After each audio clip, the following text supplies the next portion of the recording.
Welcome everybody to this exciting experiment in building Sudoku community. We have both my YouTube audience and these SudokuCon Twitch communities coming together for a fun stream today. We're going to be thinking inside and outside the box, and we're going to be looking at adventures in Sudoku setting together. So as we go to doing this together, I wanted to just sort of set some of the history of how this series just kicked off. Some of what we'll do today is play some Sudoku, and then what we want to do is get into thinking, how do we construct classic Sudoku at all? There are lots of different approaches to this. And I think that's where some people who follow my blog may have some of these viewpoints. Others who follow me from other places may not, but I'm going to try to do a lot of the basics as well as a few advanced lessons. So everyone should get something they can take away from today's talk as homework to make a new puzzle if they really want to. There's no requirement, though, that you do all of that yourself. The space of those who want to construct puzzles is smaller than those who want to love solving the puzzles. And so today's as much for the solvers as the setters. As some background or disclosures, this live stream grew out of stuff I've been doing for the last year, but not over the last 6 months. I used to have it today in Sudoku or this month in Sudoku series as I was doing different experimentations following last year's SudokuCon, which was a life-changing experience for me. And so because I sponsor SudokuCon LLC, who puts on these conferences, and because of the support of people like Tallcat, we wanted to do a joint stream to be a way to grow the community. It's okay if you don't know all the characters in my Dr. Sudoku cinematic universe. This is just the reality of this fact that we have a lot of stories in the GM puzzle space, but we'll try to introduce a few of them today. The one thing for sure is if you're listening today, there are lots of things this series can be. Last year, we did a speed dating your ideal pencil puzzle on a SudokuCon live stream. We'd love to run that series again. So if you don't think Sudoku is your favorite puzzle, but you'd love to do things with other puzzles, a lot of stuff to do there. I'm pulling something from the Mario Maker community, but Pui My Wevel. I haven't solved a lot of Sudoku from other people in the last several years, in part because of work and in part because it's very hard to know which are the ones I should be seeing. And so we'd love to start to solicit and license different Sudoku. And we have examples from our blog of a Nora Nori on the left, more from the pencil puzzle series, and something from Mr. Menace, who was part of one of our puzzle hunts and was one of the winners of a puzzle hunt contest we had with one of his Renban Little Killer puzzles. So a lot of stuff we can do, a lot of stuff outside of what I do. What I do is I actually think about AI prompts to build Sudoku, and then there are no AI that can follow through with these prompts, but I come up with questions like how to make an interesting Sudoku with n empty cells. And that could be 41, that could be 1, that could be 0. Across the space of how I think through puzzles, I'd love to get people sending new suggestions of things to try. Make me a Sudoku to get people to go to SudokuCon. I think today we're going to see an example of something like that. We'll see if you can catch on to which one that is. And finally, just to highlight stuff I've done in the past, there's so much I've done in 20 years of puzzle making, but a lot of that was before even YouTube was a place. And so I'd love to revisit some of the things I did with an audience of new setters where we can think together about things to do. And that's where to kick off today's celebrations. This week was the 20th year I consider in my puzzle making career. It was on June 9th in 2006, 20 years ago, that I posted on my blog the first statement puzzle I ever made called the United States Jigsaw Sudoku. It did indeed come out of a thought that I had on Sudoku.com forum.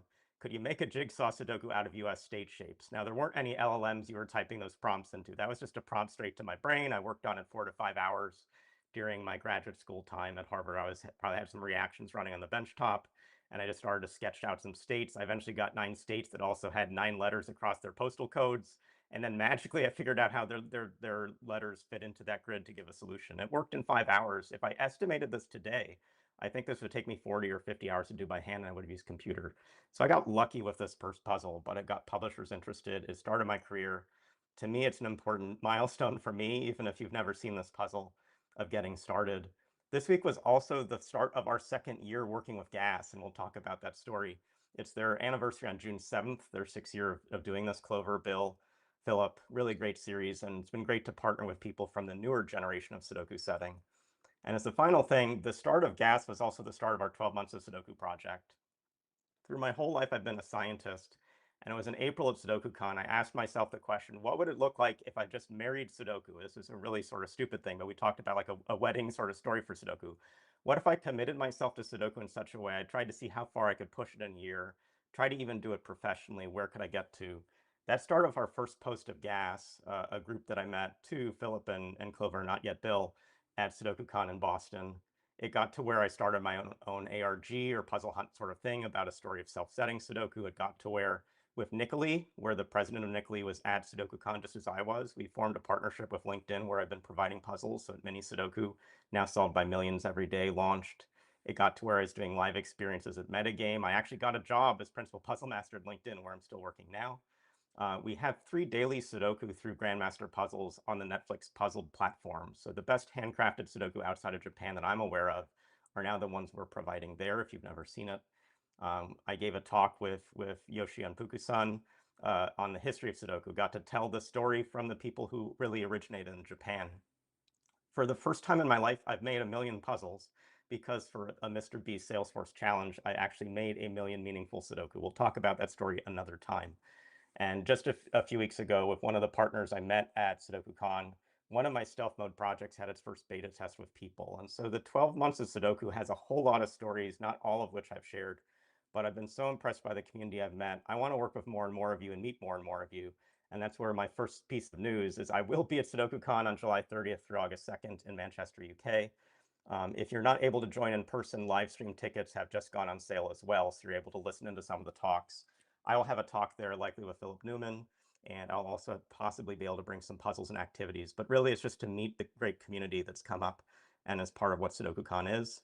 Again, we are sponsors of the main organization that's behind this, but I want to be that sponsor. They're a great group to work with. And as I say, it was a life-changing experience to meet 100 new friends in Boston in April of last year, and I hope to meet many more in Manchester, UK in about 6 weeks. Final piece of news before we get to today's talk is just for next Saturday, the US Sudoku qualifying test is going to be at 1 p.m. Eastern, 1 hour before we're at today, but 1 week forward in time. You can compete anytime over the weekend if you just want to have puzzles and a score, but to make the team, you need to start on that Saturday.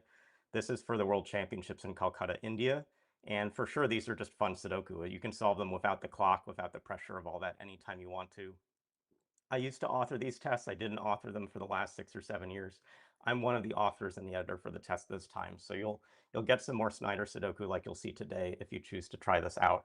It runs for about 2.5 hours. The first hour is for classics and classic style variations, regular variations. And the last 90 minutes are a little more playful. So hopefully you can see all those things as things to do. So I'm going to pause there to see if there are some great questions or comments in the chat, and we'll then dive into our topic in a minute or two. I think we have some people talking about watching Tan solving, Tan Dai, who actually is a graduate student in the US right now, but competes for the Chinese team. 2-time world champion. She is incredibly fast. I sometimes dream if I had grown up with Sudoku instead of having it when I was 26, like would I have been able to learn the handwriting speed to be as fast as the best Sudoku solvers today? Like I'm just slow by my hands. I'm slow on computer too. I feel my brain can't keep up with my ability to write in the digits. Okay. Anything else stand out, Tallcat, that we should see? Like Professor Miao's mentioning sort of how we try to license puzzles. At some time we can talk about our GAS agreement, but fundamentally how it works is I don't copyright or get any copyright from them, but I pay about $45 per puzzle as long as they give me times and dinos on time. And that's just to have it on our site, but they still have all the copyright to it, everything they want to do with it. The one thing I'm still regretting after 1 year is both they're sometimes still late minute in getting me puzzles, but also we haven't done a book or any other collection or anything special together yet. I always felt we would find new surfaces of interaction, but it's my favorite puzzle to play. I still mostly do it every day. I may do like 5 of them at a time on one day because I've got to get ahead of it. But the GAS team has been an incredible group to work with, and that's just the start on the people we want to be meeting. Okay. I see one question from Tallcat. Are classic Sudokus still my favorite type? I think classic Sudokus are the highest Everest I want to climb when I make a puzzle. So they're still my favorite to try to make, but I make them in really curious forms. I have not run into a classic Sudoku I want to solve in about 10 years. I have a short list with some constructors from recent years, including like I have to do the Tatooine Sunset from Philip and others. But routinely, I can't go to a bookstore and pick up a book and be excited to solve it. Where like I could go to a bookstore and get artisanal Sudoku from recent publication, James Sinclair's work, and like say, oh, I've not done stuff like this recently. So this question of how do I get classics I want to solve, and how do I get classics I want to write? That's today's thinking inside and outside the box stories. So let's just dive right in. Sometimes the question I get is, how do I make a Sudoku? This is a great question. I think a slightly better question is, why do you make a Sudoku? There, like I could today load up Google Gemini and start to type some prompts. I want to make 1,000,000 Sudoku. I've got a $2,000 contract. If I can do that, can you help me create software that would generate Sudoku that I could run to make 1,000,000 and no one would know the difference? And like, yeah, you could just make 1,000,000 puzzles right away. In a computer science course, this is often something done in the first week. It's a rich mathematical space. You have to do a little bit algorithmically to do it efficiently, but there's not much art in just making Sudoku in that way. So if you want to make something special, like the background you see here, which is, a little bit hidden, but there's always a Sudoku sort of there. This is a geometrically similar pattern. It's a very easy and approachable puzzle. It looks hand constructed, at least hand chosen. So we have to come back to a more fundamental question. What is a Sudoku?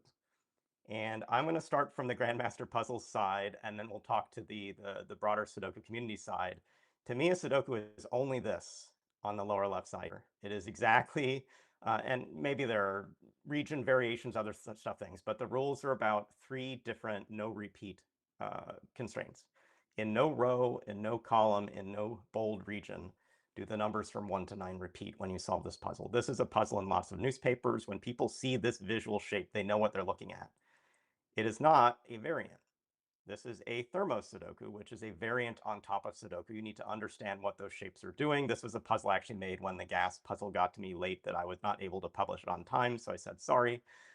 It's not a puzzle Sudoku. As you add skyscraper constraints on top of thermometer constraints, you're moving a lot farther away from a recognizable thing on the left. You'll see there aren't numbers in the puzzle Sudoku here. There are 2 big 2s in the visual space of those thermometers, but those aren't numbers. A number is looking a lot different. And by the time you're over here, maybe this is some kind of a chaos construction, but I think by the end, we're sort of far from at least what today's talk is going to be about, which is Sudoku.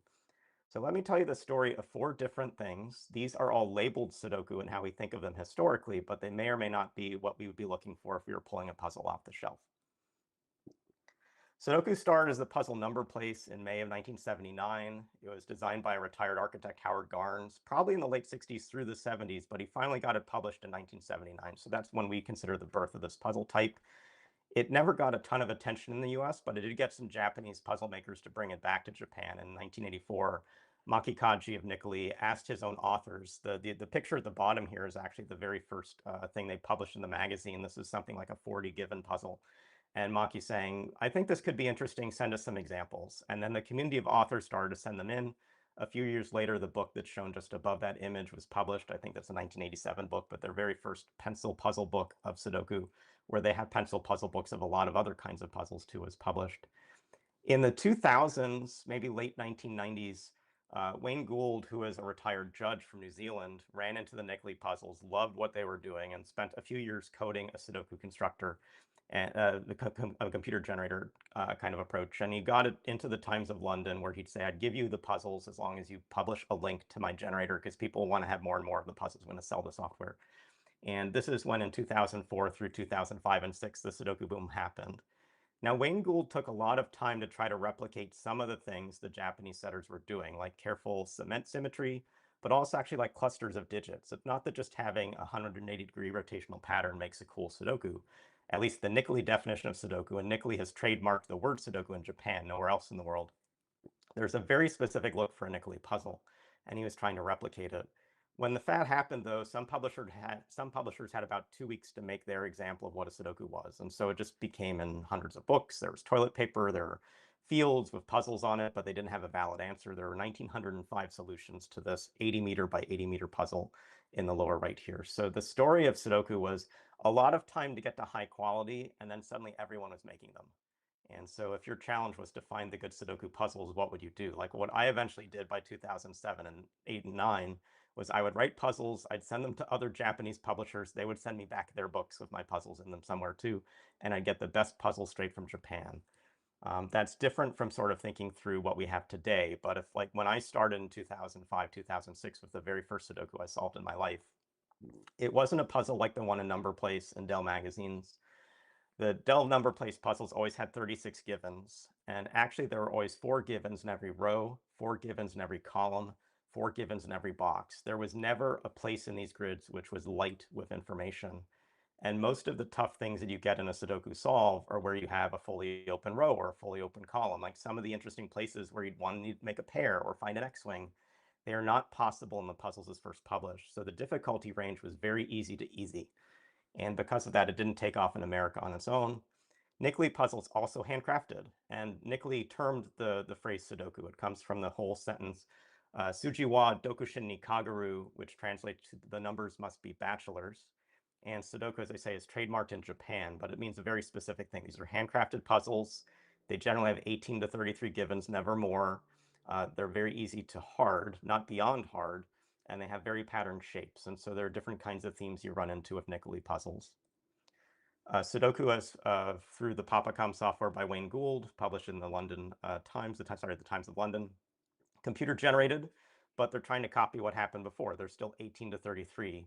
They actually moved to very hard puzzles. So things like X-wings and Y-wings and other steps, which are not routine in Nickely puzzles, would start to appear in these, but otherwise still patterned shapes. Maybe they're copying themes just from the geometry. Like if there's not a human editor in the middle, it's not obvious you get there. And as I say, this is the look of a New York puzzle 20 years after the goal of the initial setter from Indiana to make these puzzles Howard Garns, like now mass produced, they're computer generated, there's no symmetry, there are no themes, they might have 40 givens, they might be labeled impossible. There's a whole set of computer science exercises to kind of find the impossible puzzles, but across these are all of these Sudoku. If a Sudoku is just a mathematically provable set that reduces to a single solution, no row, no column, no region repeats, then even 80 givens with one blank cell is technically a Sudoku. Even an answer is technically a Sudoku, but is it a Sudoku puzzle then? Like, what's the question we're trying to ask here? And so today we're going to give you 4 choices. We'll eventually do all of these. We want you to pick some puzzles, and I won't tell you where they're from. I'll tell you where some of them are from, maybe. But I'd love to have some sense of which of these you'd love to look at. We have the beautiful thing in the upper left which is almost diagonally symmetric, but totally is not. We have the lower left, choice B. Not sure what's going on there, but all the givens are at least adjacent to another given. We have a patterned symmetric spot in the upper right with C. And we have the look of something else in D, but it is not a symmetric grid, at least through traditional definitions. So which of any of these do people want to try? I see Zotmeister saying D looks pretty.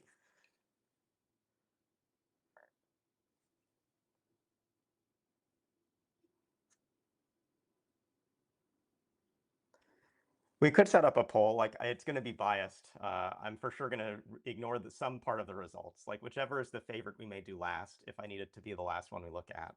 Let me sort of give you some, while you set up the poll, let me sort of suggest some questions if you wanted to ask them. Would it help to know if these puzzles had titles? Would it help to know if they had authors and who those authors were? Would it even help to know how long they took to create? Like B took the longest of all these puzzles to be created by whatever process created it.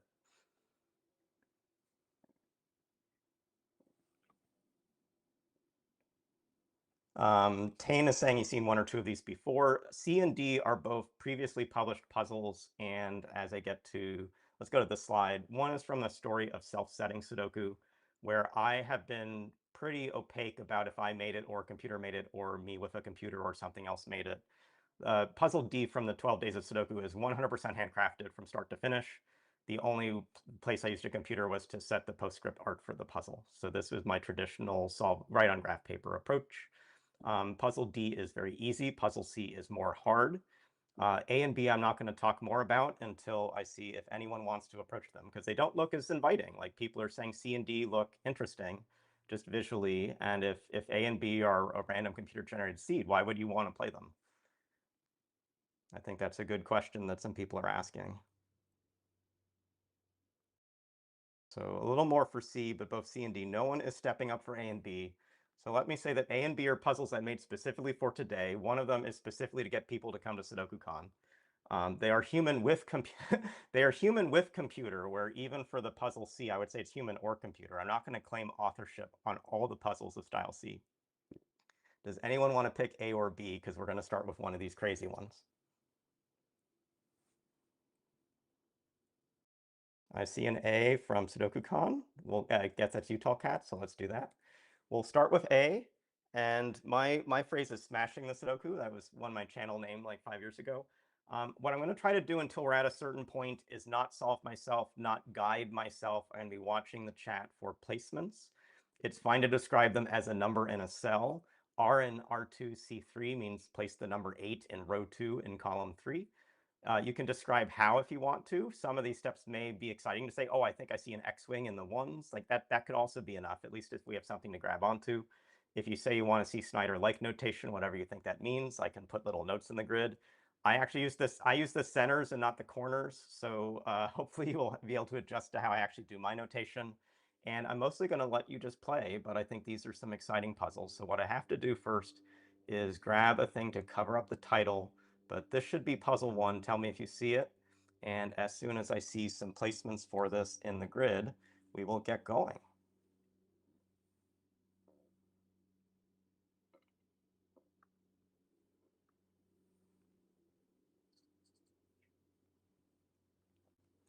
So one thing I'll say in general about Sudoku is you can sometimes find where they are intentionally numbered.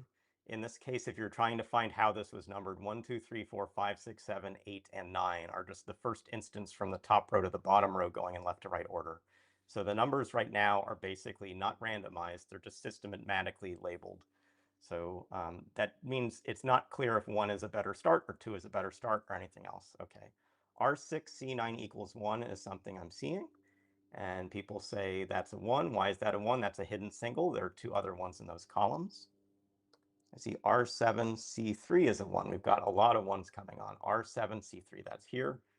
Here are 3 1s. Those collectively see all of these cells. That places this 1. And if you have something tall cat, call them out. I'm trying to see in the R1C6 is 7. Okay, we have these 3 7s.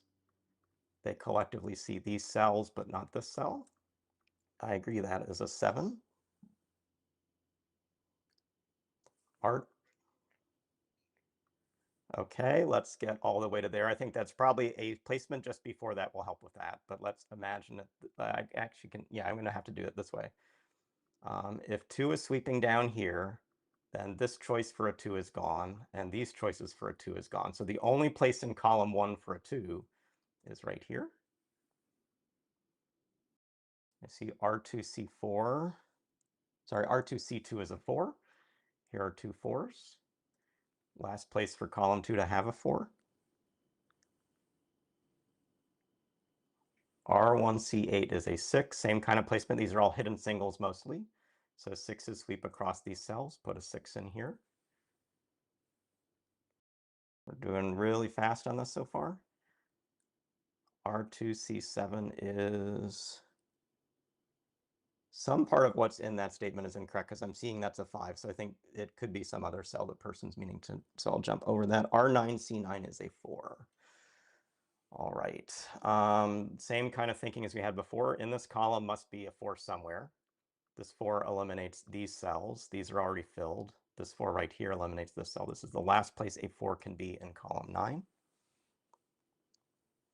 R6C3 is 7. The 7 sweeping down places that. R9C3 is 2. So this column needs a 2. It's not at the top. Last place for a 2. R1C4 is a naked 9. So we haven't strictly had a naked number called out, but the idea is that at the start, a cell could be maybe all of 9 choices, 1, 2, 3, 4, 5, 6, 7, 8, 9.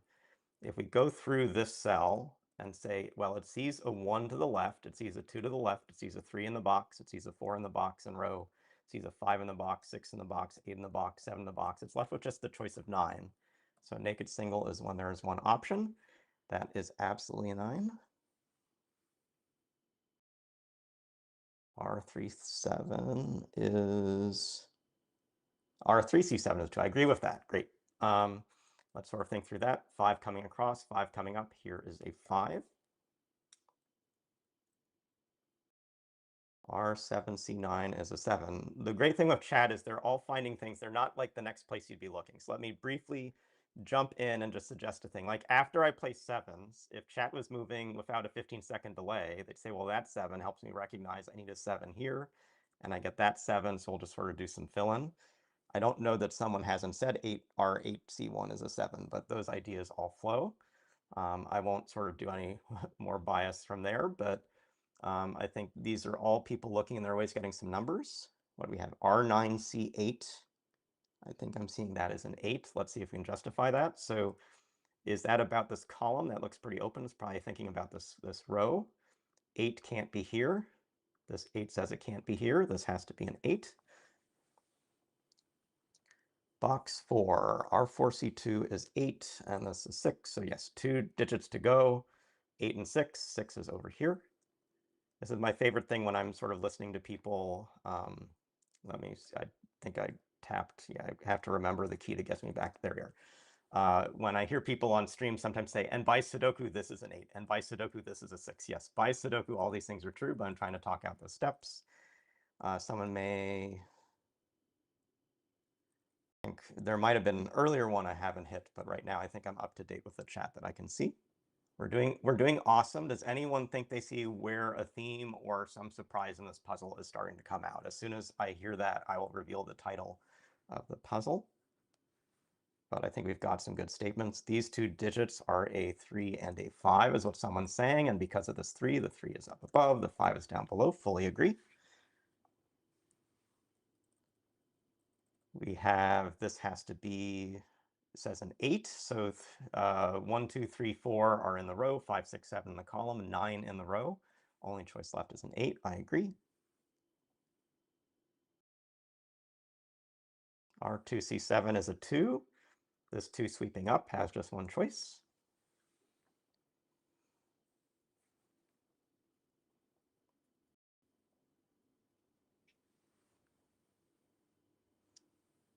Can let Tall Cat speak up too, because we're getting to a place that I'm sure even where he's managing 14 other things, he might see a digit or 2 he can place.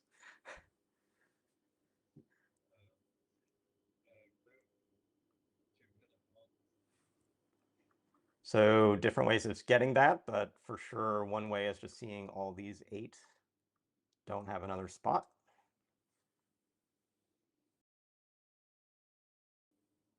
Okay, Skojo has mentioned something curious. We'll let others empty middle, round the outside. Now people are guessing the solutions or the titles. Let me just do the full houses. So when we have a row with one thing left, we have a column with one thing left. If anyone can beat me to another placement besides the full houses, I will let you beat me to those placements. But someone will have to guide me over here because I actually have 2 choices. Let that be Tall Cat.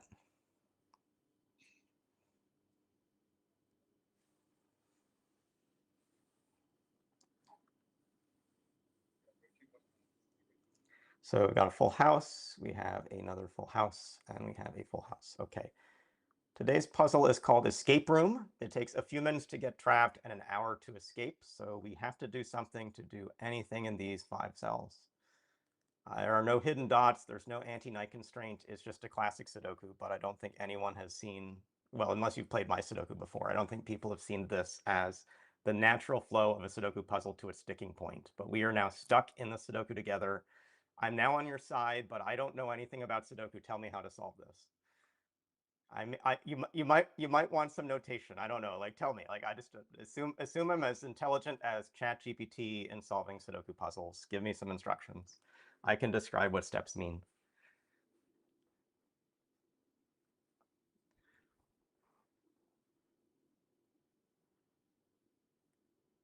Suspicious by view cells. Great. I love that idea.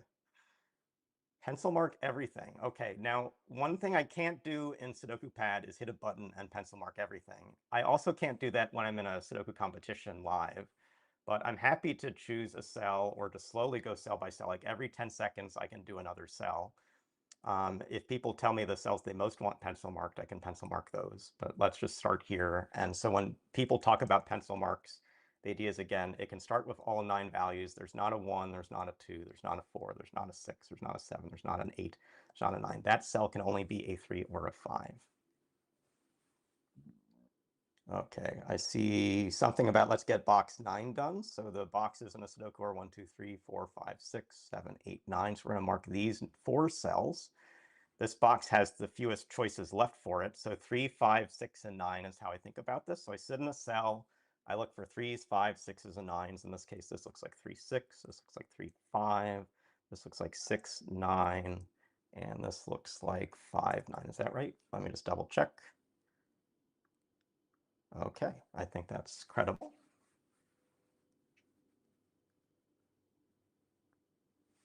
R5, C6 is only 4 or 8.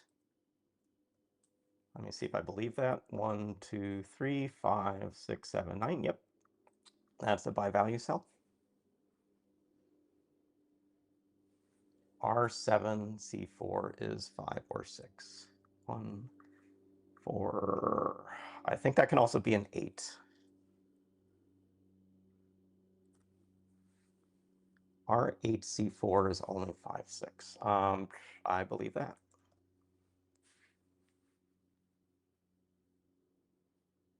And this is where some people want to just be able to click a thing and get a thing. Let me suggest some Snyders, since people like solving like me. So let's sort of look across and let's look at the ones, something about ones here. Let's look at the fours, something about fours here. That is completing the 5, 6, 9 triple you found by naked information. This is a hidden pair at the same time. It doesn't change where you're still stuck in this grid, but we've now notated the full rows. So we're done notating the space. Um, uh, Still looking for places people want to see. I see a triple in row 8. Yeah, I think we've now caught up to that note. Something suspicious with odd digits in box 5. Okay, let's think about odd digits. So this has to be even because of 1, 3, 5, 7, 9. I don't, like, 9s can be here. 1s can be here. 3s can be there. I'm not sure there's enough that constrains the odds, but there might be another magic cell. This cell also has to be even, if that's a thing. And we've already found that cell is even.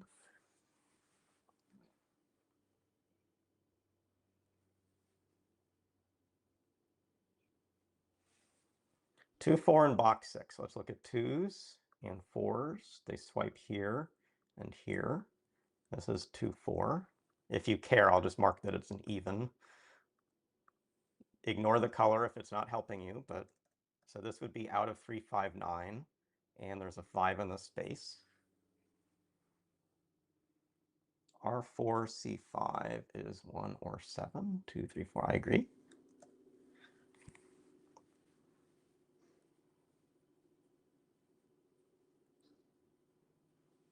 Gojo's got an idea. Do you want to describe, for those who don't know, a Y-wing specifically, sort of how we think about this? And it's okay to also start with Thomas doesn't like 3s and corners when you propose your answer, but we're going to look across which cells. Give me the cell, Gojo, that you're looking at to figure this out. R6, V5 is 2 or 4. I agree.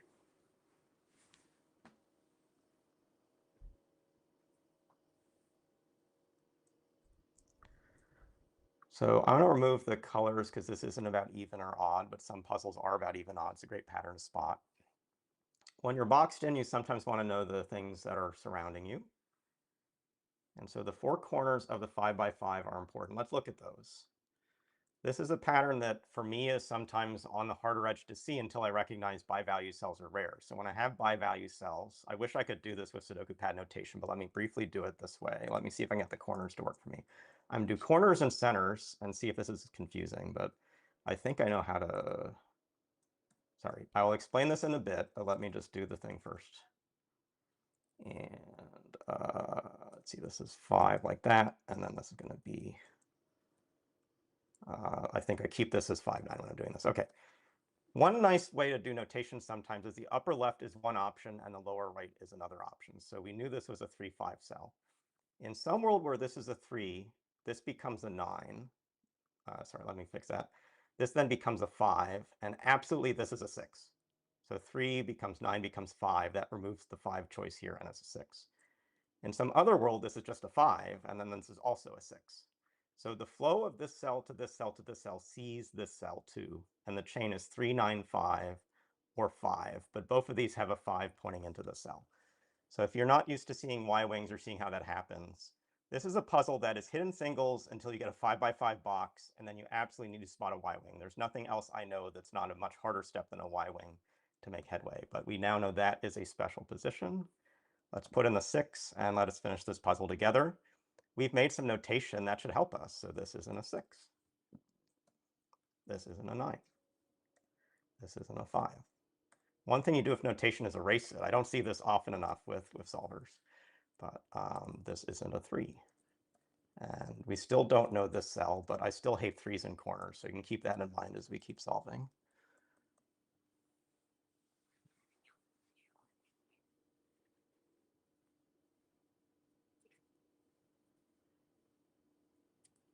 R4C8, 5 looks at, yep, absolutely. So if a set of you got the visualizations and Tolkien, I love the sense that the 4 corners of an empty space. The other spot you might have wanted to check was the exact center of an empty space. When I released a puzzle like this that was simpler on International Sudoku Day last September, the center of the 5x5 is, I think, where you had to look for a naked single after lots of hidden singles.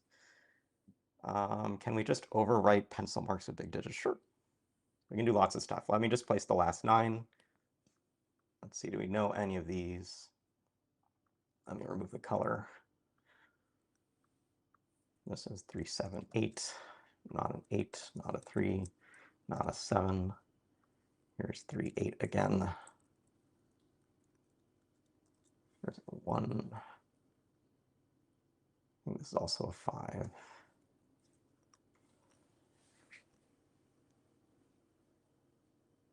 R7, C5, that could be a great spot. So this is out of 2, 5, 8. The 5 and 8 are up above, so this is a new single. So 5, 8 have to go in these cells after the 6 is placed. Here's a 2.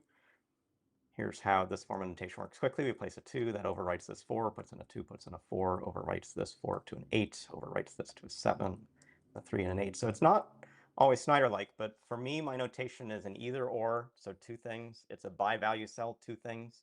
It's colors across boxes, always 2 things. I love choices. I don't like a lot of choices, though. So heads and tails is a great way to think about these things. So we have survived this Sudoku. We did better than a 1-hour trap. But if you've never seen a Sudoku that solves like that, it started by looking like an asymmetric piece of garbage. So would you have played this if you didn't have a name on it, if you didn't have a title on it? It didn't get anyone's vote beforehand. So let's do another game together. This game is a little bit easier, but it has this fun instruction. This is also an asymmetric puzzle. We're going to give you a special instruction after 10 numbers.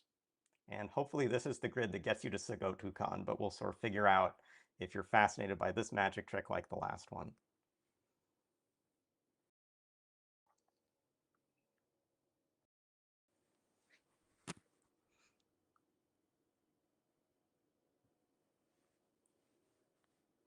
And Sudoku Fan is saying, flip a coin to bifurcate. Yeah, it turns out in competitions, when you have actually mapped a lot of the constraints well, looking down one side or the other side of the path is faster than finding Y-wings and skyscrapers, and for sure alternating inference chains. And so when you play for fun versus play for speed, and when you play with a pencil versus play on a computer, you optimize for different things. And notation that helps you just explore faster as opposed to think slower sort of comes here. Okay, 7 in R5C6. So these 2 7s force a 7. So we have 9 to go. T minus 9. 4 and then 6 in box 9. So box 9, 4. I agree. 6 coming down here. We are at T minus 7.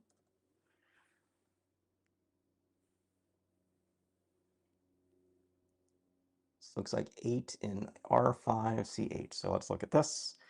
This row needs an 8. These cells see this 8. Here's an 8. We have 6 digits to go.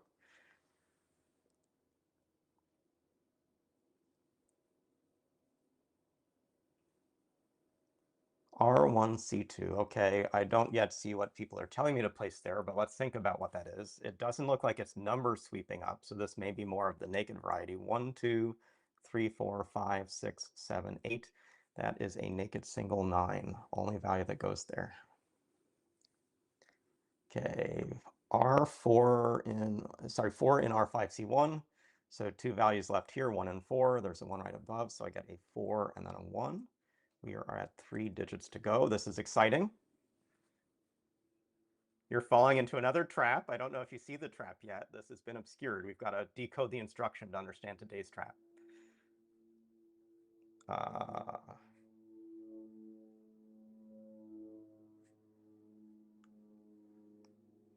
4 in R9C3. Okay, so 4 and 4 and 4 and 4 puts in a 4. We have 2 to go, T minus 2. I'll reveal the title. This is Countdown to SudokuCon, so SudokuCon is going to show up pretty fast here, but we've got 2 more numbers. 7 in the same row, so we are in row 9. We're trying to place a 7. 7 and 7 aren't here. 7 isn't here. 7 isn't here. So I think people are saying a 7 in that spot.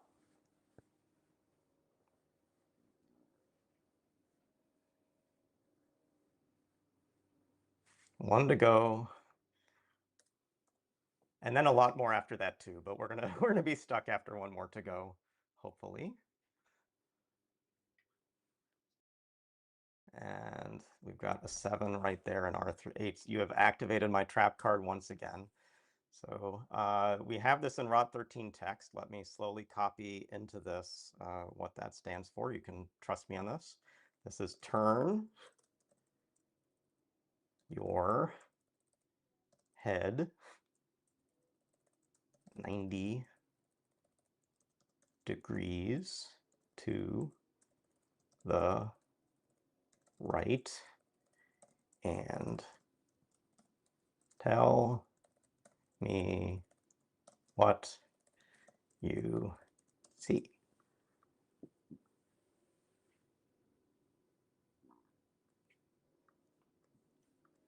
And it's easier when you don't have to do this, and I can do this on the grid. That is an S, and that is a C. That is SudokuCon, if you look at it that way. And if we rotated the grid, you might have caught it earlier. Just like the 5x5 box, you're probably expecting a trick. This puzzle took a while to make, in part because it's very hard to constrain it to even let you remove some of the digits. Some of you may wonder, how do you make a puzzle? Sometimes you start from a blank grid and you only add numbers. How a computer makes a Sudoku is it starts with 81 digits in a solution and subtracts from there. I built this state of a puzzle first and then figured out ways to subtract from it. And that was same for the prior magic trick. But it starts from a computer way of thinking of making classic Sudoku, which is I know how hard the puzzle will be because I know where you're meant to get stuck. I exactly make the sticking point first. So there's still a puzzle to solve from here. We've got to do something in the blue cells, same thing as before. Let's maybe do some notation. I'll watch for things through this. This is easier than the prior puzzle from the kind of step being used, but there's a lot of wide open space here. So there's not a lot to be tracking until we put some more info in the grid. I don't think many people can store this step in their head. But again, this is the kind of Sudoku you can make and the kind of people who make Sudoku you can meet at SudokuCon. We have gotten to lift off this week we have the live stream tickets available. This is some of the magic you can do if you try. And it took me after SudokuCon to learn how to finally make a puzzle like this. But this idea for deconstructing Sudoku to have thematic sticking points was an idea I got in April by just having random people, at least to me at the time, random people talk to me, and now they're dear friends.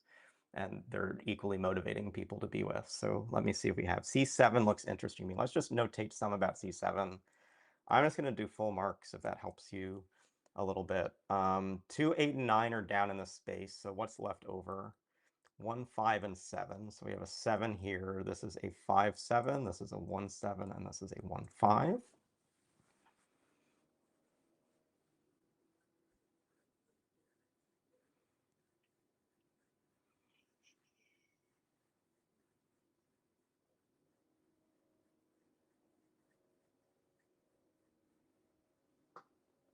C3. Okay, so this is 2, 5, 8 in this box. Best to start with. This doesn't have the 5. This doesn't have the 2. The leftover are 3, 6, and 9. And this is all of those choices. This is 6, 9, and this is all of those choices.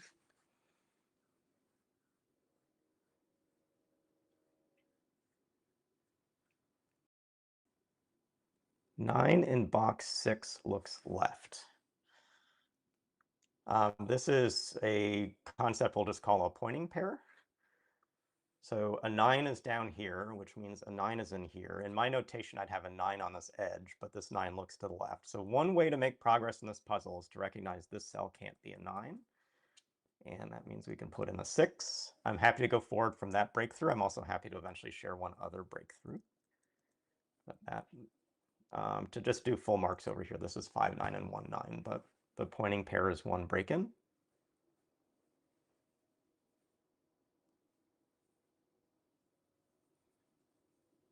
The harder break-in is also a pointing pair. And it's going to start from this column. So the places your eyes were taking you to look are the right places to think.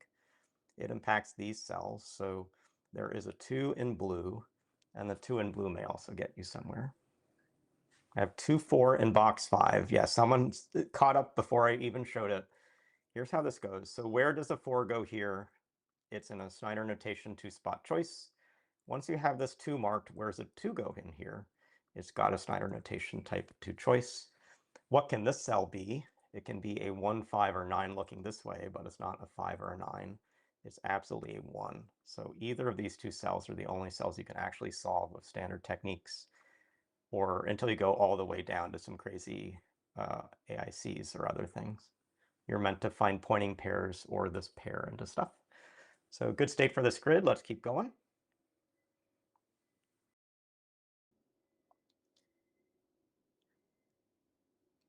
6, 8 in box 5. I agree. This is now a 6 and an 8. That gives this as a 5. Sorry, I need to get back to number mode.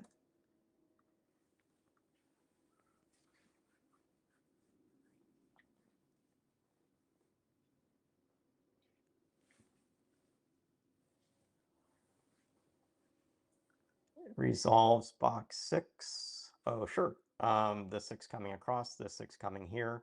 There's only the spot for a 6.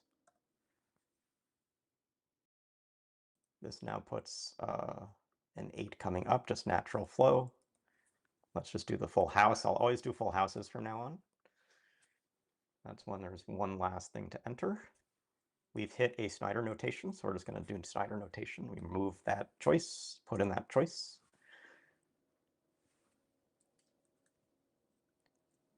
5 sweeps are right. So if we just clean up after ourselves, there's a number. There's a number. That's another thing I don't see people do enough, is taking away what they mark.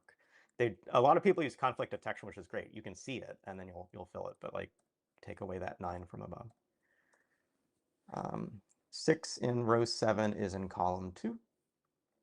2 6s coming across, 6 coming down. I agree. Let's just finish this column out. It looks the most useful of these. 1 and 3. 1 and 3. That looks like it's going to be pretty obvious by Sudoku how we got there. Yeah, Tane's making a good point. Conflict detection doesn't exist on paper. That is correct. One thing that exists on paper is writing dark and writing light. I love what a pencil lets me do, and I'm waiting for an interface that very nicely lets me do like gray with notes and then dark. Well, I know the very dark solid stuff. And then when you bifurcate, sometimes colors. Some people will bring different colored pencils. I've never found a good erasing colored pencil, but I'll use things called friction pens. They use the temperature when you rub versus the form of how carbon's pulled off. So you can erase the friction pen with a regular eraser.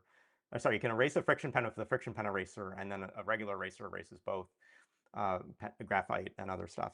A lot of stuff to do. Looks like we may be losing a little bit of the quality of the grid image right now. But hopefully you can still see enough to be solving. So I'm just going to notate some more things. This is 2, 8. This is 2, 5. This is 2, 5, 8.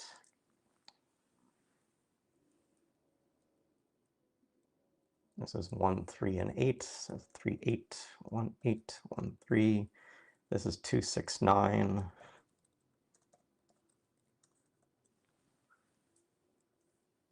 Run into a single. 2 6s. 6 coming from below. I think someone says got a 6 here. So R1C8 was naked is what Malrog had got just before I got that. If we clean up column 7, we can finish B1. So let's do that. Let me see what I haven't cleaned up. Well, this 5 and this 5 coming up means this is a 5, or separately this 1 comes down to a 7, comes down to a 5, so these come in. Absolutely.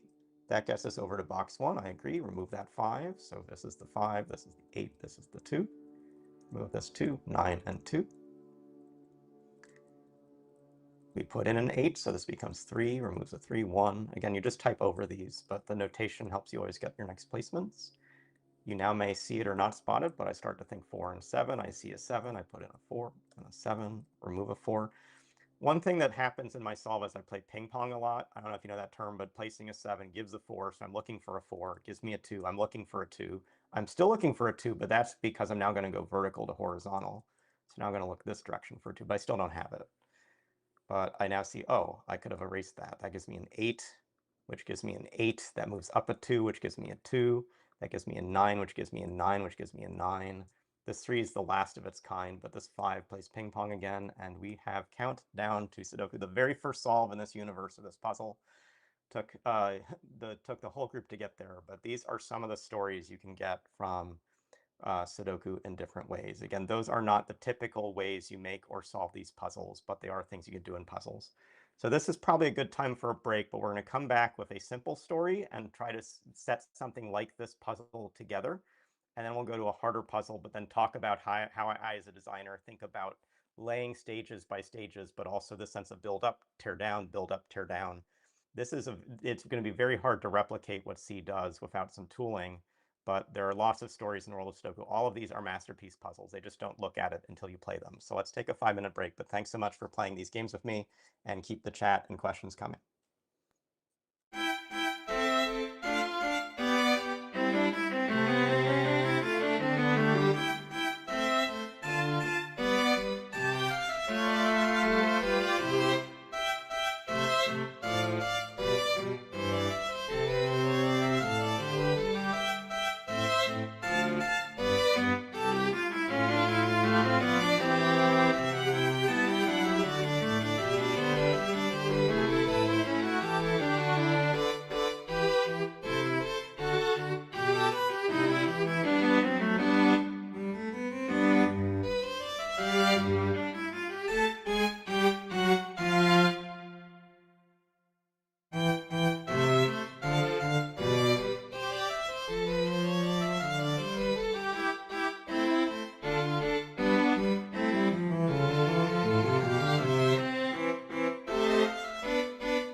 Welcome back to the second half of our thinking inside and outside the box. We're now going to be getting to two box-shaped puzzles in different ways. One of the things when I used to interview people is I'd ask them questions like, draw me a box. And some people start with a square and some people start with a cube or at least a rectangular prism of some form.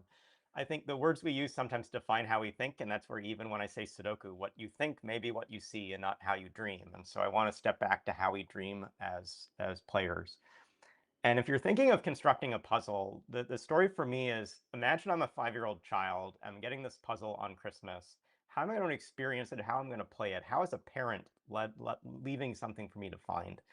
And for sure, my parents, when I was young, were getting me into computer games and mathematical enrichment and other kinds of things. And so the story of the 12 Days of Sudoku, this will be the puzzle we do next, is a story of a really interesting theme for a child to find. A child may still be learning 1 and then 2 and then 3 and then 4 and then 5, but we have to work together to set it. So let's imagine this is where we want to get to, but we want to work as a team to build that puzzle. Let me just give you a sense of how this puzzle solves. This puzzle solves by first only looking at the number 1. And it's having the sense that at the end of this puzzle, all of those blue squares will be filled in. But every blue square I haven't marked as a 1, we could just as functionally say as 2, 3, 4, 5, 6, 7, 8, 9. Like, we'll figure this out later. Imagine those are just blocked cells. Let's look together and solve this puzzle for the 1s. And this may be where you're teaching your child like what it means to look for givens or things. Like, we've got 2 1s in the space. I think I know where one goes, which is right here, because again, this cell and the cell in blue are not 1s. So let's take this to its extreme. Let's just try to see if we can get all the 1s in this grid. And the 1s are ones I've already set from when I made this puzzle before, so I know this is going to work out pretty well. In this column are 2 1s, so somewhere here's a 1. It's not where that 1 goes, and it's not where like this 2 or 3 or 4 goes. It's right up here. Like, well, when you place a 1, look for more 1s. I'd be teaching this 5-year-old how to get over to this spot. And admittedly, this might be a 6x6 puzzle. I get to a spot like this. This is how I think about constructing this puzzle, where every single 1 can be placed at the start, regardless of what I do next. And I want any volunteer from the chat to start a journey with me about the number 2 and different ways to think about placing 2s.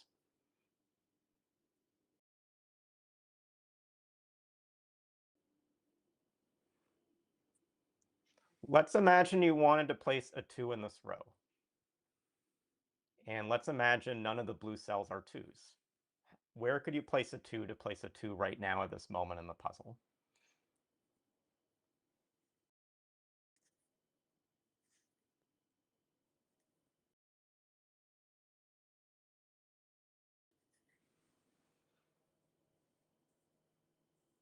So R5, C7, 8. We're trying to say one of these is a 2.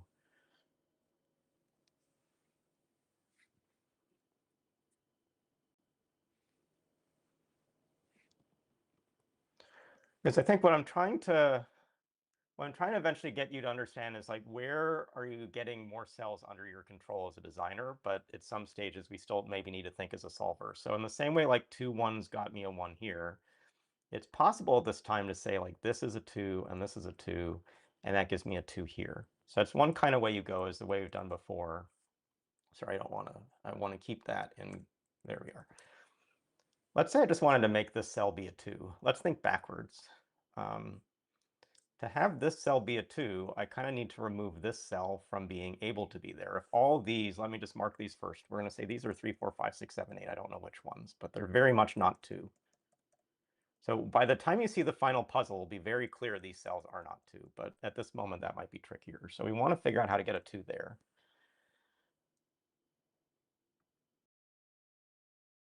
So RC, so someone has mentioned this. So one place I could put a 2, if I put a 2 in this cell as a given, I'm sorry, I'm not as good with the Sudoku Maker interface. I never use this.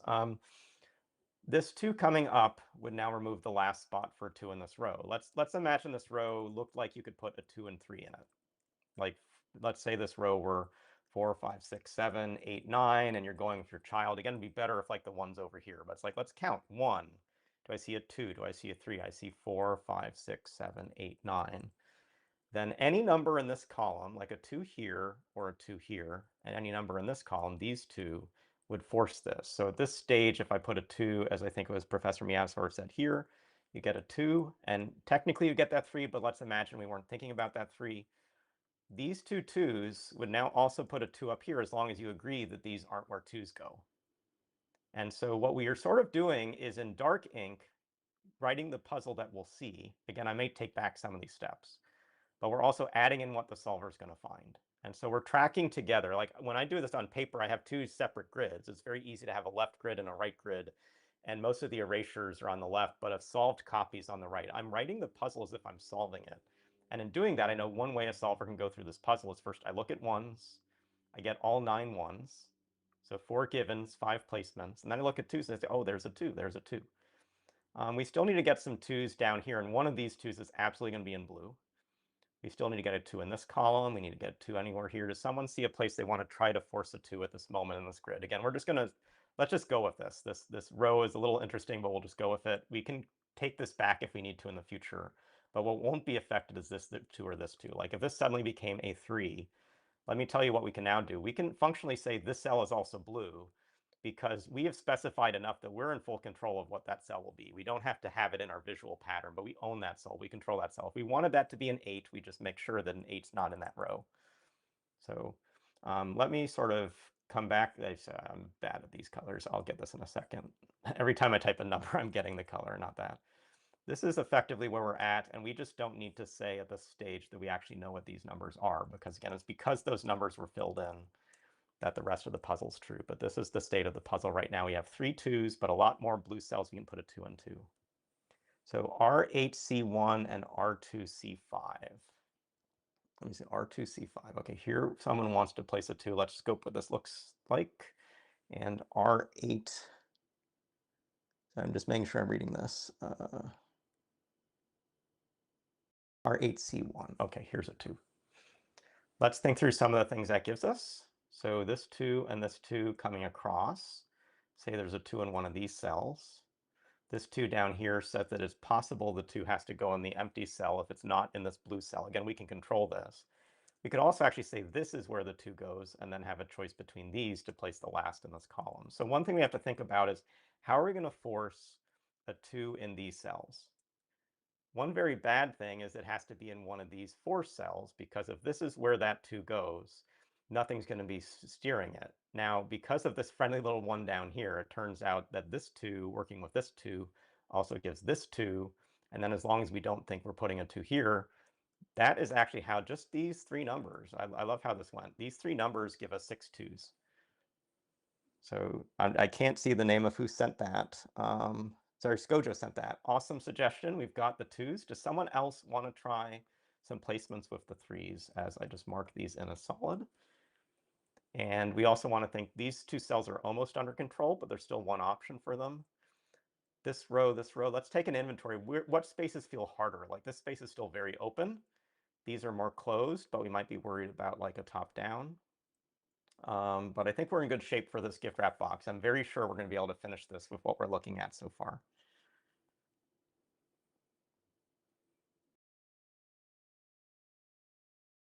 Let me give a different kind of challenge. This might be fun. Let's say I wanted to make this cell here be a 3. That's pretty audacious. It's all the way in that corner. We want a 3 in a corner. Now, that's not my thing, but I know a lot of people on this call might be excited by 3s in corners. Let's say it was either of these corners. Can someone suggest a set of 3s, or at least a way to think about it that might get us a 3 in that space?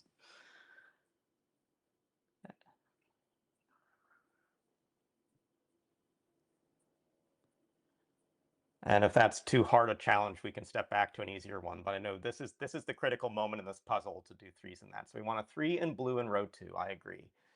I'm going to say it's probably not this one because this is pretty open. I'd rather use one of these cells for a 3. So let's just say I'm going to flip a coin. It flipped heads. I'll flip it again. Flip tail. Okay, this cell is a 3. You can tell me to move it, but it's a great sort of start, I think, to have a 3 here. So right now, this is marked out. That still looks pretty problematic to force this direction. So maybe I want to actually consider using this cell for a 3 and be greedy. Like I could put 2 3s in this grid.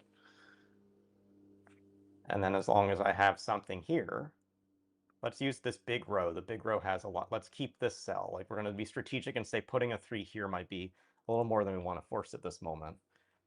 I think I just put a 3 in a corner. I don't get confetti in Sudoku Maker, but believe me, the child is going to get confetti when he places this, and you're going to celebrate with him explaining why there's confetti in the corner at that moment. You probably already explained Sven popping up, and he's not a scary demon. He's just a really fun, sort of person who helps us all play Sudoku together. How are we going to get the lower right to work? The lower right is still a bit tricky. We've got to do something in a column and something into this space. And a challenge we have is that if we aren't careful, we may have like an either or choice still. So we might need to put one of these cells as a 3 versus thinking it's still open as a choice. We've used this row.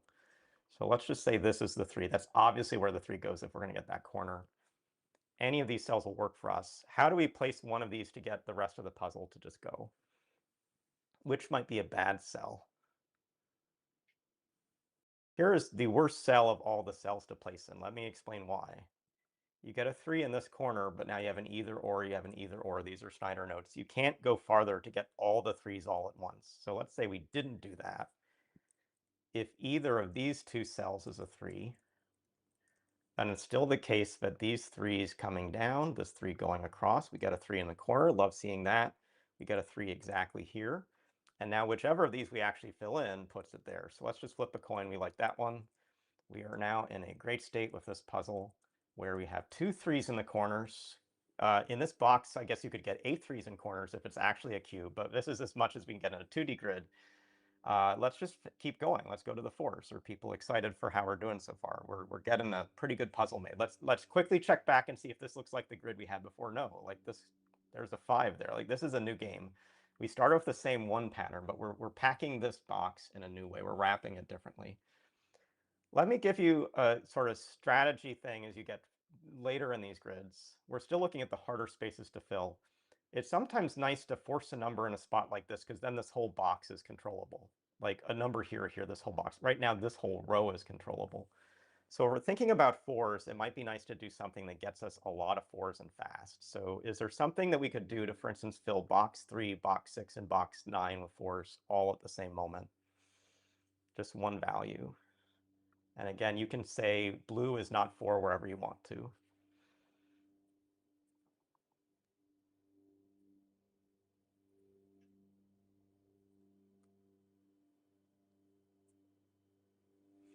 One of the things to think about is this column still needs a 4, and it's also sort of 2 removed from being a thing. Let's see, R5C7 isn't posted. So the reason R5, I'll make this a different color if that's helpful. It's implicitly blue because we already know how to fill the rest of it. So we could set it to be an 8. That just means we're not setting these to be 8s. And at the end stage of the puzzle, it's still within our control. So say this is not a 4. I absolutely know it's not a 4, as long as I don't put a 4 there. But if I wanted to put a 4 there, all the other values would make it be a 4. So one way that I'm thinking about this now, let me just show it, and then we'll do it around the grid. Let's imagine this is a 4. This column then, as long as blues aren't 4s, has a 4 right here. And this box up here also has a 4 as long as these aren't 4s. And what I now effectively have done is I've made this be a cell I control. I've made this be a cell I control, this column, this region. That means this is now also a cell I control. Whatever number you want it to be, the puzzle will just become that unless you do a thing like erase a number you've already entered or violate a Sudoku rule when you go through it. So now we have mostly filled space. This column's done, but we've got all these 4s. We need to finish some 4s. Here's the hardest bit right now for us. One of those 3 cells is a 4. We've got nothing to control it unless we're coming up this direction somehow. What are some different ways we can get 4s into these spaces? Maybe more the white cells versus the blue cells. If blue isn't 4, 4 and R8C9. Yes. Yep. Radfinks had a very good suggestion. We put a 4 here to make this work out, but the sense of knowing where a thing isn't a 4 is sometimes as important as where is a 4. And this is the thing to kind of keep in mind, like that I can set these to be any value. Let's imagine right now I wanted to make a hidden pair. Let me sort of figure this out. Let me say I wanted this to be a very special triple, like 7, 8, 9, and I wanted this to be very much 7, 8. Like I could at this moment say that I know that these are at least a triple because in some space this is 4, 5, 6. Now obviously I've like put numbers in so that's no longer true. I absolutely actually need a 4 in the space, but maybe it's this. And I do, well, I don't, again, here we are.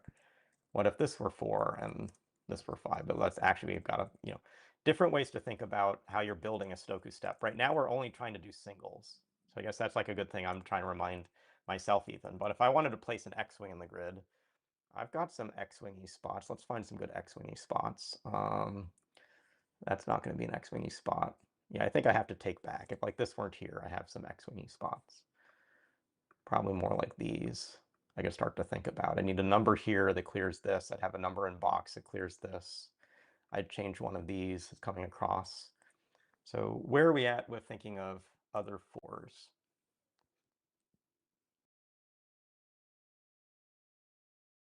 So let's just mark all the cells we could make be a 4. I'm not saying these will be 4s.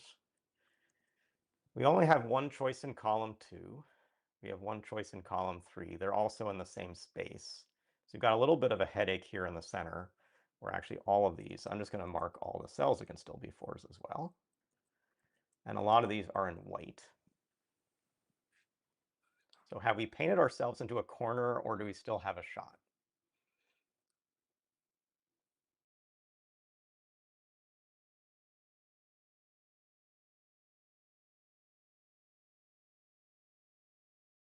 The only quick way I see through to resolve this is to have a lot of information from below. I think the best thing I see is requiring us to use this here, because if both of these, let's just sort of make this observation. If both of these are fully white, then whatever I do like this, I'm going to have an either or choice here. So this will never have one answer at this moment that places all the 4s before using any other number. So when we sort of scope out all the places this goes, these two together are a real problem. They're just a big uniqueness rectangle with another column in there right now. And if you're not sort of familiar with unique patterns, we'll sort of have different places we can talk about that. But I'm very confident for this to have one answer for all the 4s at this moment. I'm forced to use this cell. So I'm now more in this situation. And all of these are going to work out for me on the left side. If this is a 4, I know where it goes. If this is a 4, I know where it goes. If neither of these are a 4, this is the only white cell left for a 4. That's where it goes. So let's just assume we're going to do this version where we're just using white cells. So it turns out that all the numbers are good. We're just being efficient on the low end. We can clear these out. We can clear these out. We place this 4. We now have this either or pattern, but one of these is given. Let's flip a coin. I got heads. Heads said here. We've gotten our way forward. So I hope you're getting a feel for how we're making headway through this. A little of it is Sudoku solving, absolutely. A lot of it is practice in what are things I don't want to see in a puzzle. I don't want to see unique rectangles in a puzzle. That's going to have 2 answers, not 1. or it's going to need other information. So this is the most limited way to think through things. So let's just go fast to a finish because I'm not sure there's as much kind of chat sort of side to make this easy to do more work. We said like we could make this be any number we want. We can make these anything we want. Let's sort of try to finish out this row. One way to finish that row is I put a 5 here, and I say that this doesn't have a 5 over there. I now have to solve for a 5 in box 7. I don't have anything over here, so I'm a little worried about this space. I have full control of these. That also means if they're not 5s, I have control here. So let's try to get as few 5s to get all the 5s as we can. Not that this is good for how the 5-year-old is going to be playing this puzzle. Let's say that I'm not giving a 5 in this box. I have a pointing pair, so this would absolutely be a 5 at this moment of my knowledge. One of these is a 5, and every other number above I actually specify. So it's actually the case at this stage, wherever I want this 5 to go. Let's say we want 5s to dodge 4s. Let's imagine we don't want to have to put a crop key dot in this puzzle, so the 5 has to go there. That we fully control where that 5 goes because every other number we are specifying or is solvable in this moment. So you might say that's like a big get. No, like every other number is in color that's in there's no white cells above. There's no uncertainty above. So if I want this 5 to dodge that 4, no crop key dot, like perfect. I actually have that control this moment just because there are no white cells. Like white cells is the thing we're watching for. I still have all these cells for a 5, all these cells for a 5. Remember that this cell started white and these cells started white. So if we wanted to have something about the white cells being where the 5s go, there's no 5 there that's going to be given. This is solved for. There's no 5 here. That's white. Is this a better place to be? Well, I just gave myself a unique rectangle. That's a problem, so maybe not. But this is where you sometimes back up and say, I don't need to prove a point by using blue and green cells, but I do want to make sure I get something here. So maybe the simplest way to get something here is to still have this concept that I'm putting a 5 in that empty space. But putting a given 5 here clears a 5, clears a 5, and we're going to get that given 5. So all the 5s in the grid.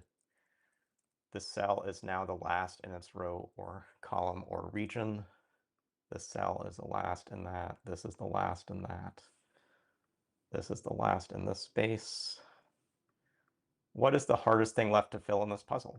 Like maybe these 3 together, but we still have these numbers in the space. Like we're gonna get this done together, chat. Like I'm very confident here. Not so many white cells to go. Actually, this is the last of its kind, so that is understood and controlled. Do we have any other last in spaces? I don't think so. So what do we want to try to do next? We're going to move on to 6s. Where do we want to put, we sort of had an idea that this was 7, 8, 9 coming across. Let's just take that to some extreme. So mentally, I'm thinking of a 6 in the cell first. What I really need is to figure out, let's see, a 6 is going to be up here. A 6 is fat. We're just solving like a Sudoku solve more than we're doing a setting solve at this moment. A 6 is somewhere here. 6 is somewhere here. 6 is in one of these cells. And this is where probably the notation, the colors become confusing, so I apologize. We're just trying to do this live, but obviously there's a lot of subtlety behind the scenes to sort of think through here. Let's again try to just be greedy. Let's say we can have a puzzle that has only this 6 in the grid. Let's see how far we can take that. Not that it's a good idea, it's just a thing to show off. This is the only white cell at the start of this puzzle. These are going to be given. If we put that in, and we agreed we didn't want it given in this cell, then this is a forced 6. If these are both open, but a 6 is up above here, 6 goes exactly there. If we don't want to give another given 6, we take this one. That gives this one. That forces this one, and that forces this one. So I think one given 6 is going to be in our final puzzle, even though as a solver, it's perfectly natural to use 6s at this stage and get all the other values. Let's again do our coloring. We have now finished this column, so we control this cell, we finished this row with other colors, we've now finished this region with other colors. This can be any value we put in this grid as long as we don't break Sudoku constraints. Looks like it's now going to finish. I'm just finishing space. I know that row, that means I know this column. Everything we wanted to set, we could set. So let's say we wanted this to be 7, 8, 9. Now we have to be careful when we do this. Like this 9 Something that forces a 9, that forces an 8. This is a 7 and a 9. This is a 7 and 8. Does someone have a favorite number we want to put in this grid, like pi or tau or anything else? Right now, all these cells are unconstrained. So we have to like, this probably, let's just check. This has like 8 solutions. I don't like impossible. That doesn't sound right. Oh, it's because of some of my notation may be confusing. I'm pretty sure this is still a very possible puzzle. But we could have a skyscraper or other pattern that's making it crazy. So whoop, that's not what I want. Let's see the last time this believes my notations are allowing a puzzle. 8 solutions sounds right. So something I did in marking this, I probably had a typo down here, broke it. 8 felt about right. This has like 2 to some power of options when we have 3 numbers to still specify. So 1 7 will force the 7s, and then 1 8 or 1 9 will force the rest, is kind of how you get to 4 or 8 solutions. Let's say we like all the odds on the left here. So the thing we want to do with that is at least we're going to put an 8 over here.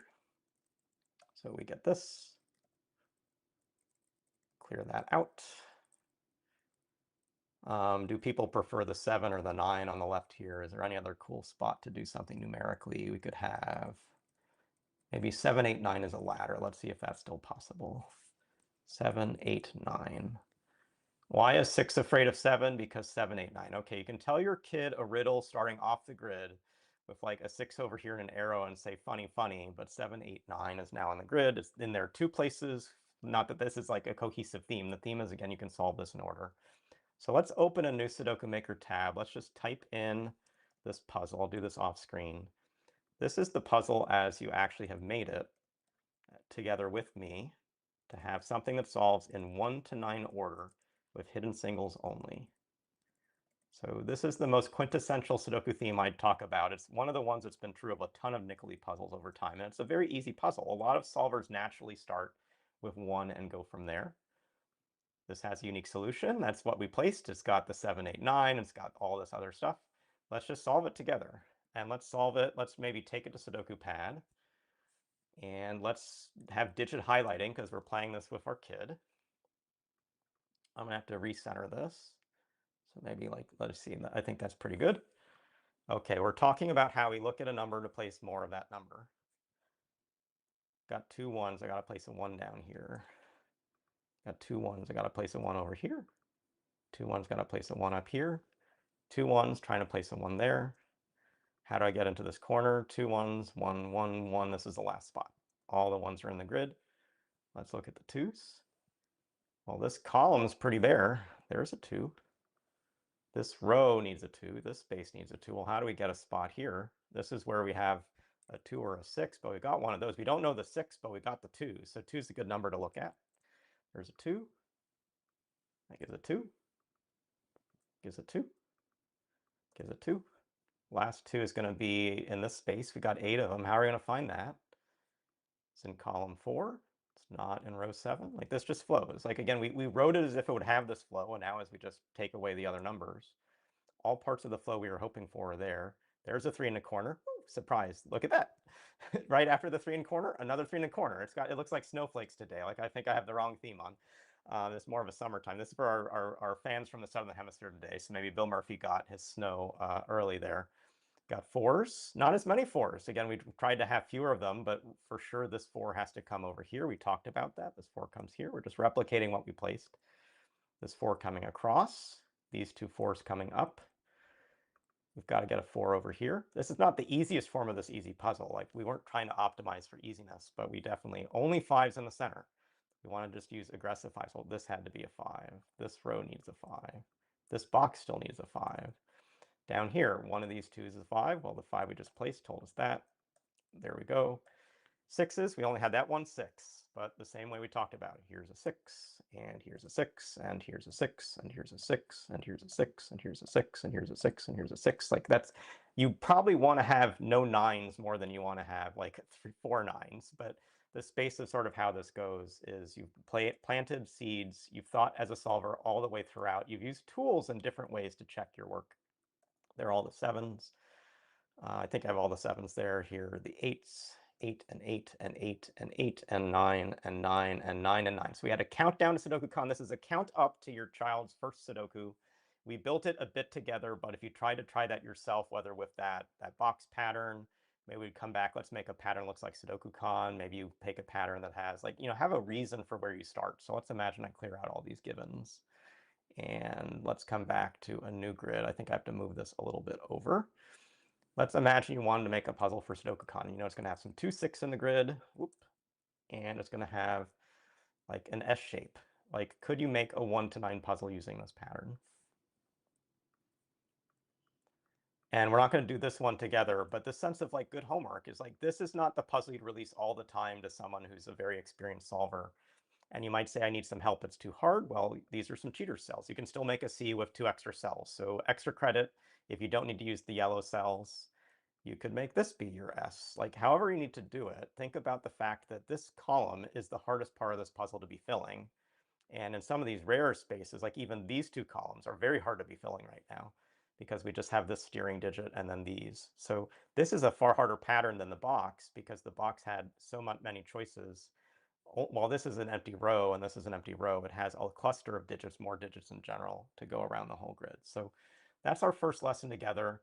Let me go, as we close out the session, to a master class. And the master class is going to come back to one more puzzle we're going to solve first, and then talk together about how you would set a puzzle that has this kind of solving path. So the history of this puzzle is this is the very first in my a story of self-setting Sudoku series. This is self-setting, a story of self-setting Sudoku.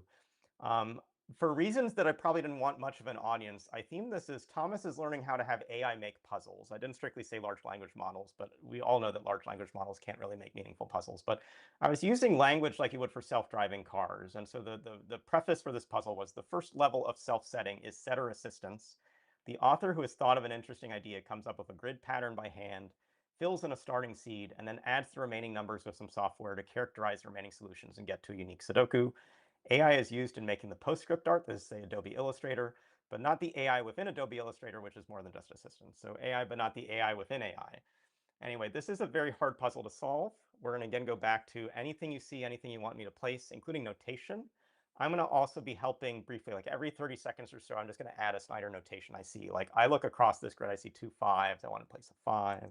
See 2 9s, I want to place a 9. That doesn't mean these are helpful to you, but I'm just going to like slowly notate the grid as we go.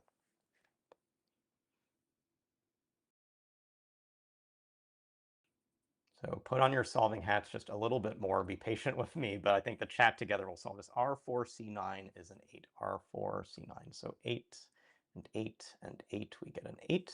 Looks great. There's no more notation I want to make about 8. So that's, I guess, one thing I'll do is when we get a placement, I'm going to make notation if it's helpful. R6C1 is a 7. So no 7, no 7, no 7. This is the only spot for a 7. Still not making notation with that. I think these 5s vertically, these 8s vertically. I think that's everything vertically here. Hidden 5 in column 8. Okay, I'll just do this by putting the notation at the same time. We effectively have a 5 that's in column 7 in box 6, which means at the top here is your 5. We basically knocked out that one of 2 notes. Since I have all the 5s at the top, I didn't learn anything new through that, but I might be able to do more with 5s in general. So let's just look at 5s as a group. In row 7, you can place 4, 2, 6, and 7 if you think about them in that order. Okay, that is a super move by, it looks like, is it Damasi? Like I can't read the name, Elam Damasi. Brilliant thinking. In this puzzle, there is a pair set up from these 2 values. So these cells are in principle a 2 and a 4, but further there's a given 4 here. So someone said you could place the 4 first. I agree. You can place the 2 next. I agree. And then you can place a 6 and 7 in that order. So here's the 6, here is a 6 and 7. So I understand how you got 4, 2, 6, 7. That was thinking that way with one of these seeds. Like these 3 numbers together were getting you something.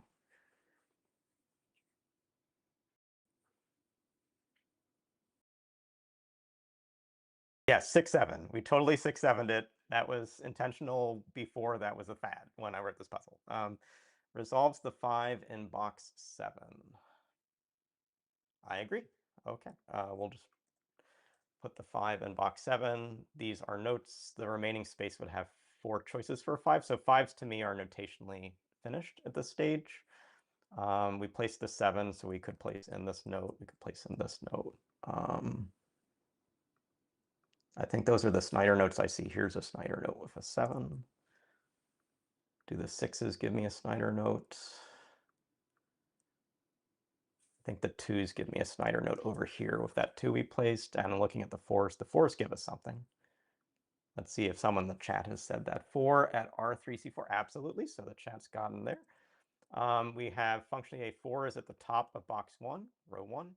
So 4 is somewhere in this space in the middle, only these 2 cells, but we have a 4 down below. So there is a 4.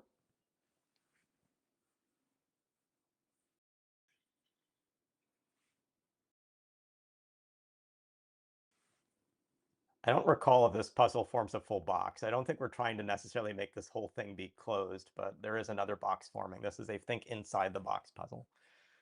And also outside the box puzzle. The title is actually thinking asterisk the box. You have to choose where you want to be thinking. In, around, on the outside of the box. A lot of stuff going on here. 7, 8, 9, triple in row 5 of box 5. I'm quite excited. Tall Cat, you have spotted a thing. That is exciting. Let's color this in.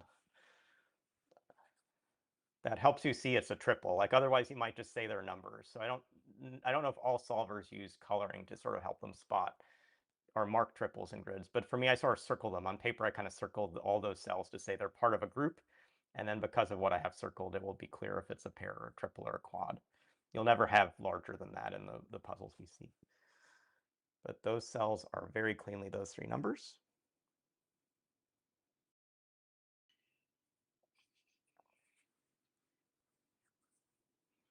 So where we found that triple, we should look around that triple. 4, 6 pair in box 5 now. So Carl has gotten that correct. So this 4 and the 6, they are now forced to be here. Let's mark that in pink.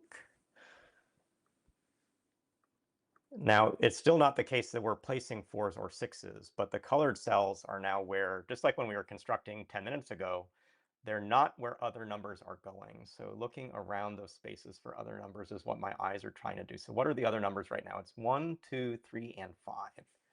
So I'm kind of looking in this row, and in this row, and in this column, and this column for 1, 2, 3, and 5. I think I only see this. So if that's going to do something, let's use the 2. That's kind of my solver brain saying I'm putting a 2 here. I'm putting a 2 note there.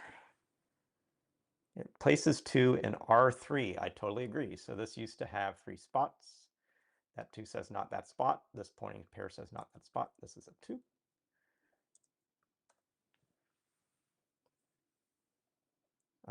Someone in chat, by the time they've seen it, will now see that this row just finishes 1 and 6. This column now just finishes 1 and 3. And this one's already taking that spot. Let's see if this finishes. I don't think this side does. This is a 1 or 6. This is a 3 or 6. And this is a 1, 3, or 6.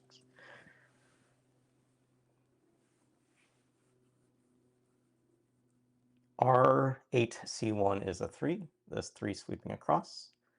Puts a 3 in here.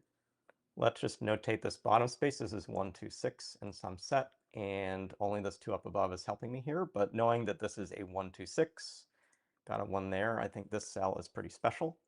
That is the only spot left for a 1 in row 8, 6, and 9. This puzzle is long enough in my past, I don't remember the whole path from here. I very much remember the plus shape.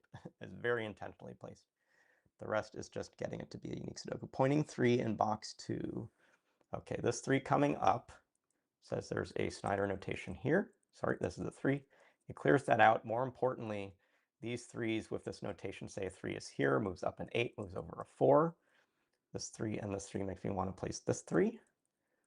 This coming with this makes me put in a 3 note. I'm just tracking all the 3s I know. I think that's all I know about the 3s. This box looked exciting because I placed a lot in it, so let's not forget it. 1 and 6. 6 is already over there. So here's a 1, here's a 6, here's a 1. Let's remove this. The 1 we placed, but not the 6 we placed, does more.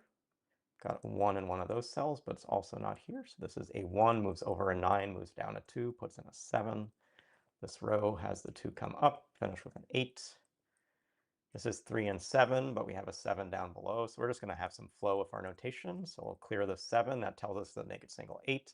Separately, these 2 7s coming here have a last spot for a 7. So the triple is now in the grid. That means we can finish the bottom. 9 is the only spot that goes. 8 and 5, only spot this goes. We should now have a little more in the center, but the center is still a pivot point. It needs to have information from the left or the right.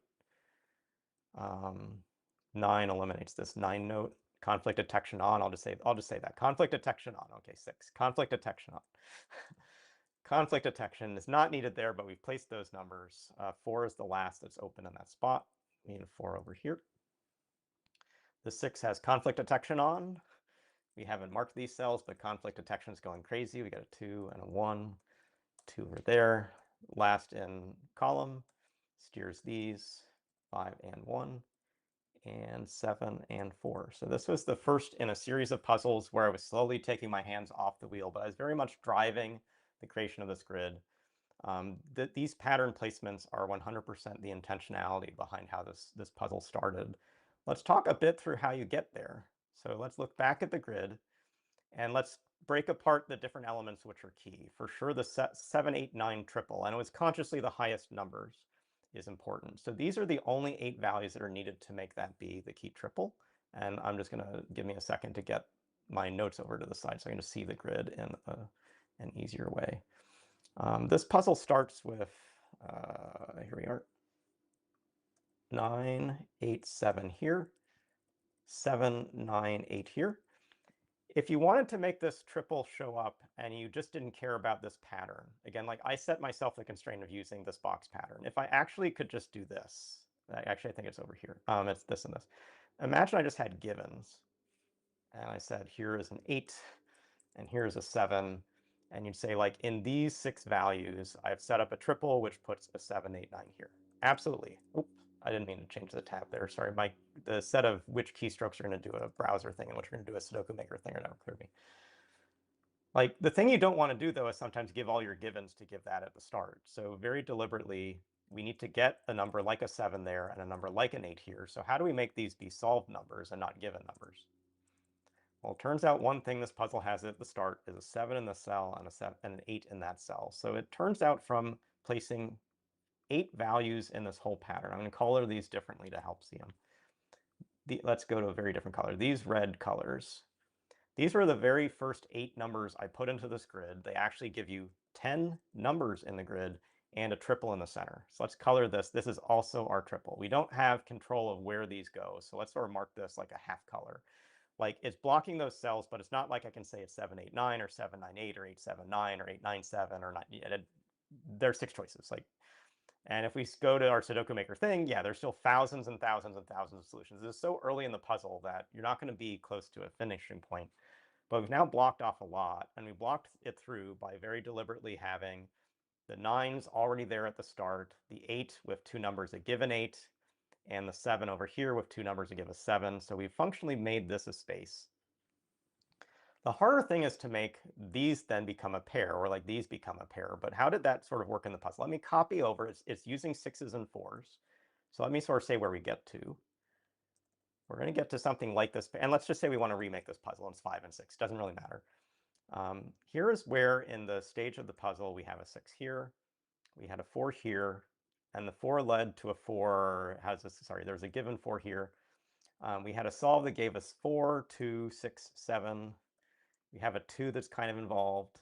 I think all of these are enough for how the solve flowed. So let's kind of think through this. We need one more thing, I think, for this. No, this works. Okay. I think with those values specified, I have placed what both the solvers saw, what you just saw, but also what we need for this puzzle. Let's go, what's a good color? Let's go orange. It's still kind of themed color. What we don't have is 2 givens in the space. Like if I had 2 givens in the space, I could just say they're 4 and 6. And sorry, I need to get a version of this that doesn't just keep changing the corresponding type. If you could set these, you'd have this. In this case, we'd actually have 5. So in our new version of this puzzle, these are 5s. If you had a 5, 6 here and a 5, 6 here, you absolutely have a 5, 6 there. But we don't want to give you all those values. That feels like less the constructor's goal here. So what do? We think about how to use some of these values to get others. So these 2 together, and let's go back to how we talked about this before. What we want these to be is not 2 or 5. So if this is 1, 3, 4, 6, 7, 8, 9, and let's just do that for all of these, I understand that when I hit the Sudoku maker step, it's going to clear these out. If that is what the blue cells are, then here is a 2-5 pair. Same thinking with singles, but it's saying if I control what the other numbers are and I say they're not 2s and 5s, I have a 2-5 pair. If I make this cell be a 5, then here's a 2, here's a 5. Now let's say I want to make something happen up here. Well, what's the first thing we know about this space? We want to get a 5 in one of these cells. Do you want to know which is the easier one to get a 5 into? It's probably this one, unless we put another 5 and forced it to be there. So let's sort of describe how this is. Well, this is another cell that's not a 5. This is 1, 2, 3, 4, 6, 7, 8, 9. 1, 2, 3, 4, 6, 7, 8, 9. 1, 2, 3, 4, 6, 7, 8, 9. You have to think about what you're not placing as much as what you're placing. Because where can a 5 go? It's not here. It's not here. There's a 5 below. It's not here. There's your 5. Just by saying the others aren't 5s. Like if you're doing this computationally, and this is still true, I think all these, this will still say their answers. It will place some other numbers. Some of these are correct. Some of them are not. It sort of propagates these faster with how there's still probably a billion solutions to this puzzle. But all these solutions have a 5 right here. Okay, we have to get our 6, 7 in the grid because we're doing sort of the meme thing. So what we're going to do is say these aren't 6, 7. And so what we now know is we have 1, 3, 4, 8, 9 go somewhere across this row. Then this 6 here is absolutely a 6 there, is absolutely a 7, and we've achieved our theme goal of getting that into the grid. So you say, so what? Like, there's still more to do here, but this grid still has, if I actually go logically through it, nothing else that you can do. So at this stage, I've not added so many givens. I have a much easier path that destroys my solution. But it's still going to be tricky from here. Of the million Sudoku out there, probably 999,000 are going to be far too easy as a puzzle. And so what we have to do is now think deliberately. And we sort of saw this as we were going through the puzzle together. Let me sort of get back to here.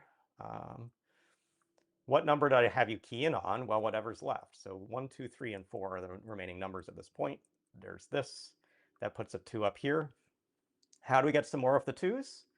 Well, what actually happened, and I think there is a 2 over here in the actual grid. Let me check. Yep, that's where a 2 goes. We don't actually need to do that right now.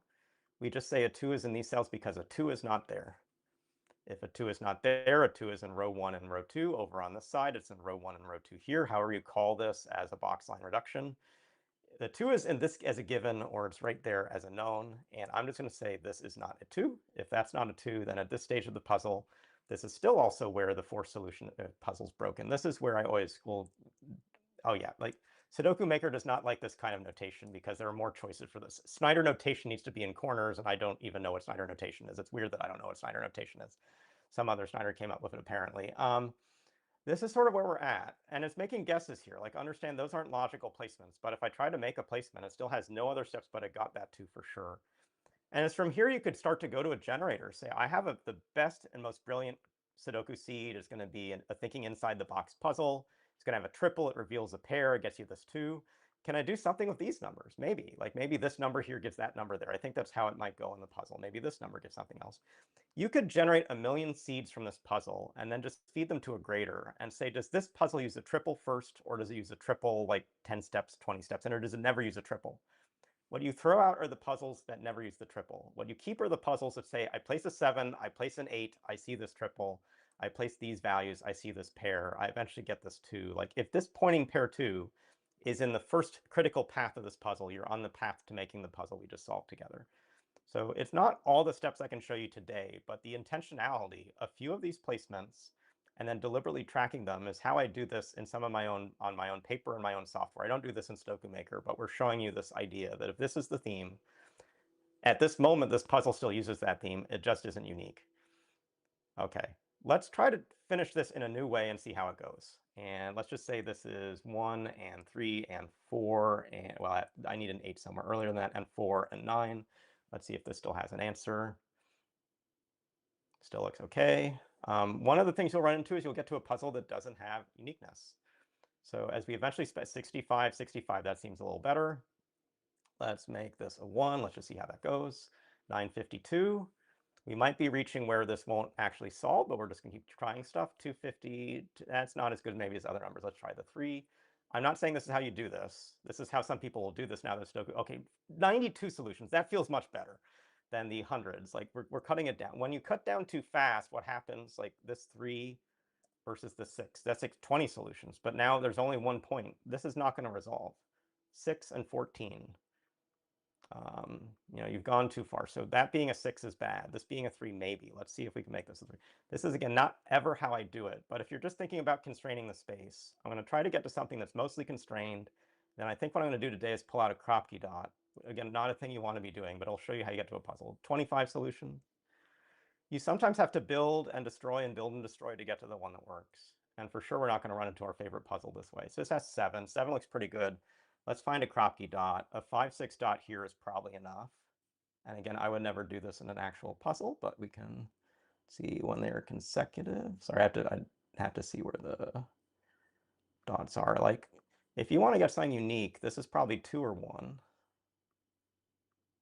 Yeah, there's 2. We need 1 more of these right there.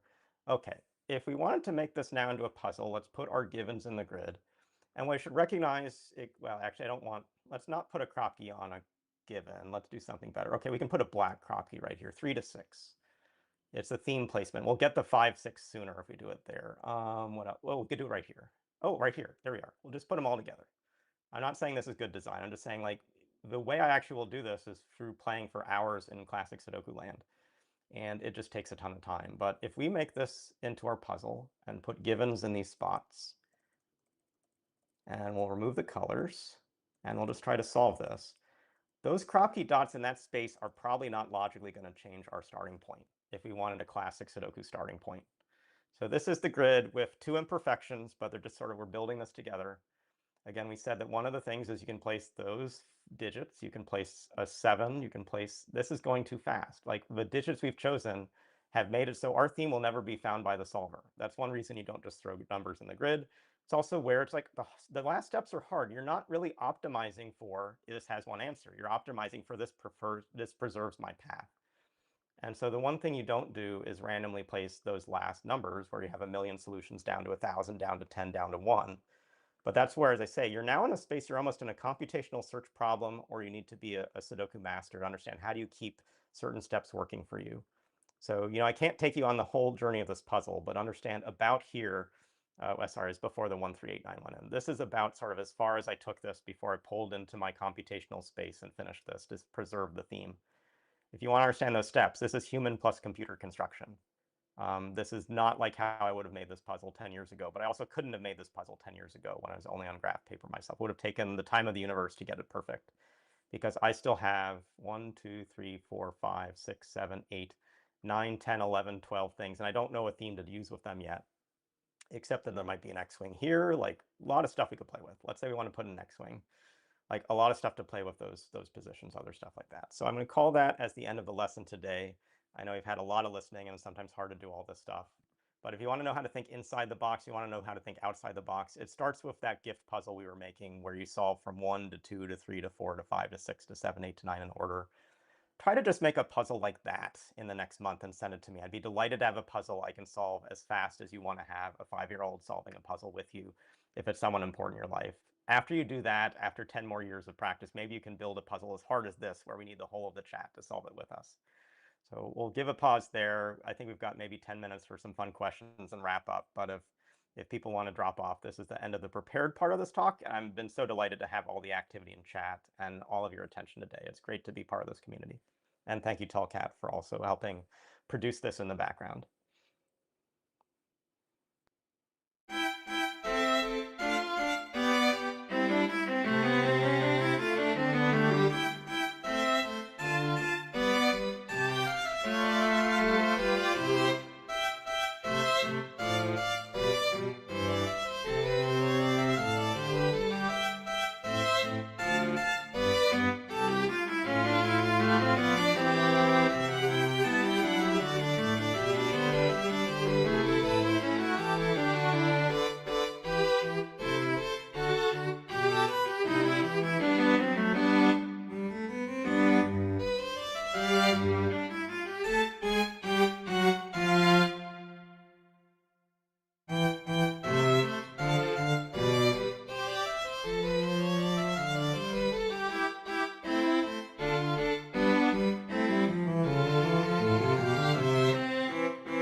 Okay, we Yeah, should be so back. Hopefully. yeah, Yeah. and thanks again for the time and attention today. As I said at the very start, we're even just figuring out all the ways to use this series. Not that we'll do it every month. Next month will very much be the SudokuCon, but by August, September, October, like ideally we're having stories like this in different ways. Maybe having someone bring me a puzzle and like I solve it, but then talk to it with an editor's eye on it. We have our speed date a pencil puzzle series. If you love Sudoku, but you want to do those things that I call a puzzle and don't call it chaos Sudoku thermo construction, like we can talk through different examples of places to start with that too. Like I think the world of puzzles and the community of puzzles is what's so incredible, and I feel after this year of Sudoku where I had SudokuCon sort of kick me to say like Thomas, you can do this as your job. I think it's now sort of cool to be connecting some of these dots with the most approachable puzzles I think are out there, the LinkedIn games with things like Gas on our site. And now stories like this for those who want to be aspire to like construct classics like Philip or like Shy or like Jovial. Those are three setters I've not solved their classics yet of. And so if even people bring me a set of the five I should just solve live on stream and look stupid and then like, oh my God, like you'll capture that moment for real because things like set and other stuff I've just never really dived deep into. But I did make a Fist of Mefel ring puzzle 12 years ago. So before it was called such a thing or Fist of Mefel had found it and then everyone used it somewhere. So a lot of stories to share, but it's so important to have an audience to want to be hearing them too. So thanks for those who are still on. And if there's any question or any suggestion, for sure there are lots of ways to reach me. We have our own Discord. I've got emails at the footer of my website. Like ways you try to reach out or even share a puzzle we'll eventually look at. I never have had open submissions except for those who are already kind of accepted authors on the site. But it's pretty real this year that with the LinkedIn games and with the Netflix puzzled series, I need classic Sudoku more than I can make. I need queens and I need pinpoints even. I need whens, all the kinds of puzzles we make. And so that I now have a path to my own income in puzzles is where I want to be growing the team. The story for the next 12 years is further team building. And I'm hoping that in Manchester, we start to have some of those conversations about ways some of the things others want to do in this space, including become a designer or do the next things with Sudoku Pad, all that stuff all comes together. So I'm not sure I'm seeing any questions recently, but there were probably a few that came earlier up. But Talcat, anything that stands out to you is just like a nice closing sort of I mean, theme as we yeah, I mean, just as you said, one of the things I posted in the comments when you were going through the last puzzle is that I think it was seeing some of Jovial and Shy's puzzles that kind of made me realize the value of intentionality with placing digits, because I think Shy does that very well, and I can automatically think of maybe 3 or 4 classic puzzles of theirs that I would be very interested to see you try and solve. But no, yeah, sorry, go. yeah, I have no idea if Shy is Shy and wouldn't want to be on a stream, but I'd love to eventually experience their puzzles and even ones. I think Clover had asked, I think exactly to Shy, like which one should I try? I have some links from Clover that I got last year, and honestly, I've not solved many Sudoku in the last year, including that list. But again, to sort Mm. of have the story of classic Sudoku, one of the things that I think would be great, and it's even what we might do in Manchester a little bit, is around my notation, is watching how I use color and notation now that I've played in Sudoku Pad for a year. And that sort of second or third order Snyder notation where it's colors and boxes. I at least know one classic Sudoku from an Indian designer who's constructed us before I'd love to start with. But if it then moves to like Philip's Tatooine Sunset or some of Shy's puzzles or Jovi's puzzles, that could be a good theme for a stream. And I almost want a second solver with me because like I'm very good at classics, but at the same stage, when it comes to W wings, WXYZ wings, etc. Like I don't want to look stupid for an extended period of time. So maybe if the chat is also ready, I can call in the chat for help. No, we'll make it seamless. But it's kind of I'm gonna phone a friend. Chat, Yeah, what should we do? Like no, we're I stuck think in we're stuck in this escape room together. This is Shy's escape room, not my escape room this time. It's not look in the corners, but we'll find something out. I think that's a great suggestion, Talcat. Zeta actually would extol the virtues of having chat solve at the same time, because sometimes you really can't see the wood for the trees. But I've only set myself maybe half a dozen classics, and I think that was, oh goodness, that was maybe some 3 years ago now. I feel watching you kind of inspires me to maybe want to have another go, but I just found it very hard to do it with intentionality. So I think some of the Yeah. ways you're approaching things might be helpful. Yeah. Um, and I think when I did it, I set in mind with a very deliberate step, and it was very hard just breaking again and again, or having the step bypassed again and again. And so I think I found it a very frustrating experience. But it did actually help my variant Sudoku setting. Yeah.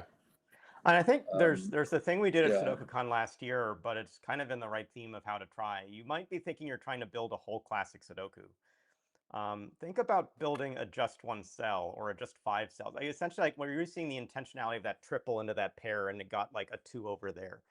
Like that is honestly a just one cell puzzle in how it starts. And then I don't know how to finish it to be a classic Sudoku.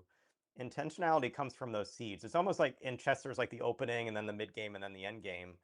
Sometimes when people think of constructing a classic, they're almost trying to do all 3 things together, and one of them is going to be the tough bit. But for a handcrafted puzzle, just the openings are interesting. And can you make an opening with 10 numbers in a grid that you can place an 11th? I wrote those as a kind of fun challenge for SudokuCon, but they're also a great construction target. And that could be a place someone could bring me their just one cell start, and we could work together to finish it to become a valid puzzle. I think that could be a cool stream of how do you sort of take a brilliant seed and then have it shine at the end with a completed grid, and we could be able to co-publish that together as a final puzzle. I'd love trying that out. Yeah, just for those on stream who weren't familiar, we actually did have, I think, a SudokuCon stream back in August where Niverio and the Pedaling Pianist solved a bunch of these just one cell puzzles, where these are puzzles that there's only one cell that's common.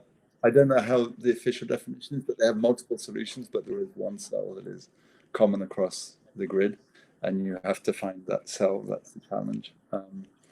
I really enjoyed that at the SudokuCon, and I'm still bitter that I had to leave my position in the final because I had to drive the president of Nicoli to the airport. But, I guess that gives me a tail. So.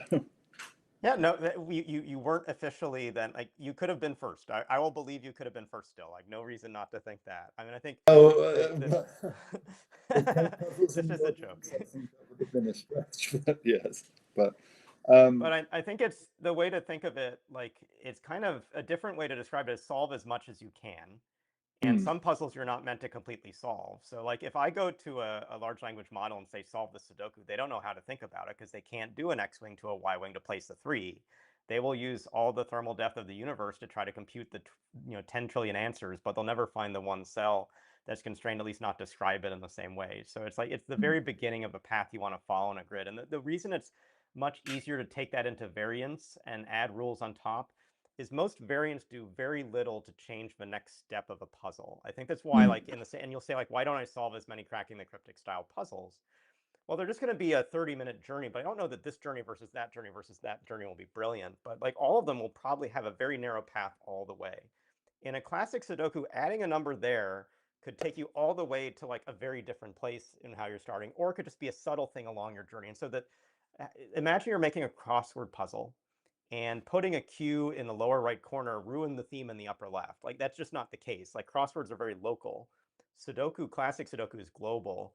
And most of the constraints you add in like a Kropke dot or a thermo or something else are still local in how they actually act. And so there are ways to use those which are more like a subtle nudge, where classic Sudoku is like a sledgehammer. So you've got it. That's why classic is the hardest. It's almost why I'm not surprised that there are so many brilliant handcrafted setters in general of what we'll call Sudoku and Sudoku variants, but to do it within the classic form is the hardest peak. And that's where I'll also say my Everest was learning how to make a puzzle that had a 5x5 sticking point like you saw earlier in the stream. I wouldn't have known how to do that a while ago. Now I can do it like it's a magic trick, but I don't know where to take that. And I don't know where others could take that. But that's like, I think the working together and just trying stuff out is the fun of this puzzle making. So Tallcat, thanks for at least sort of highlighting that as a choice.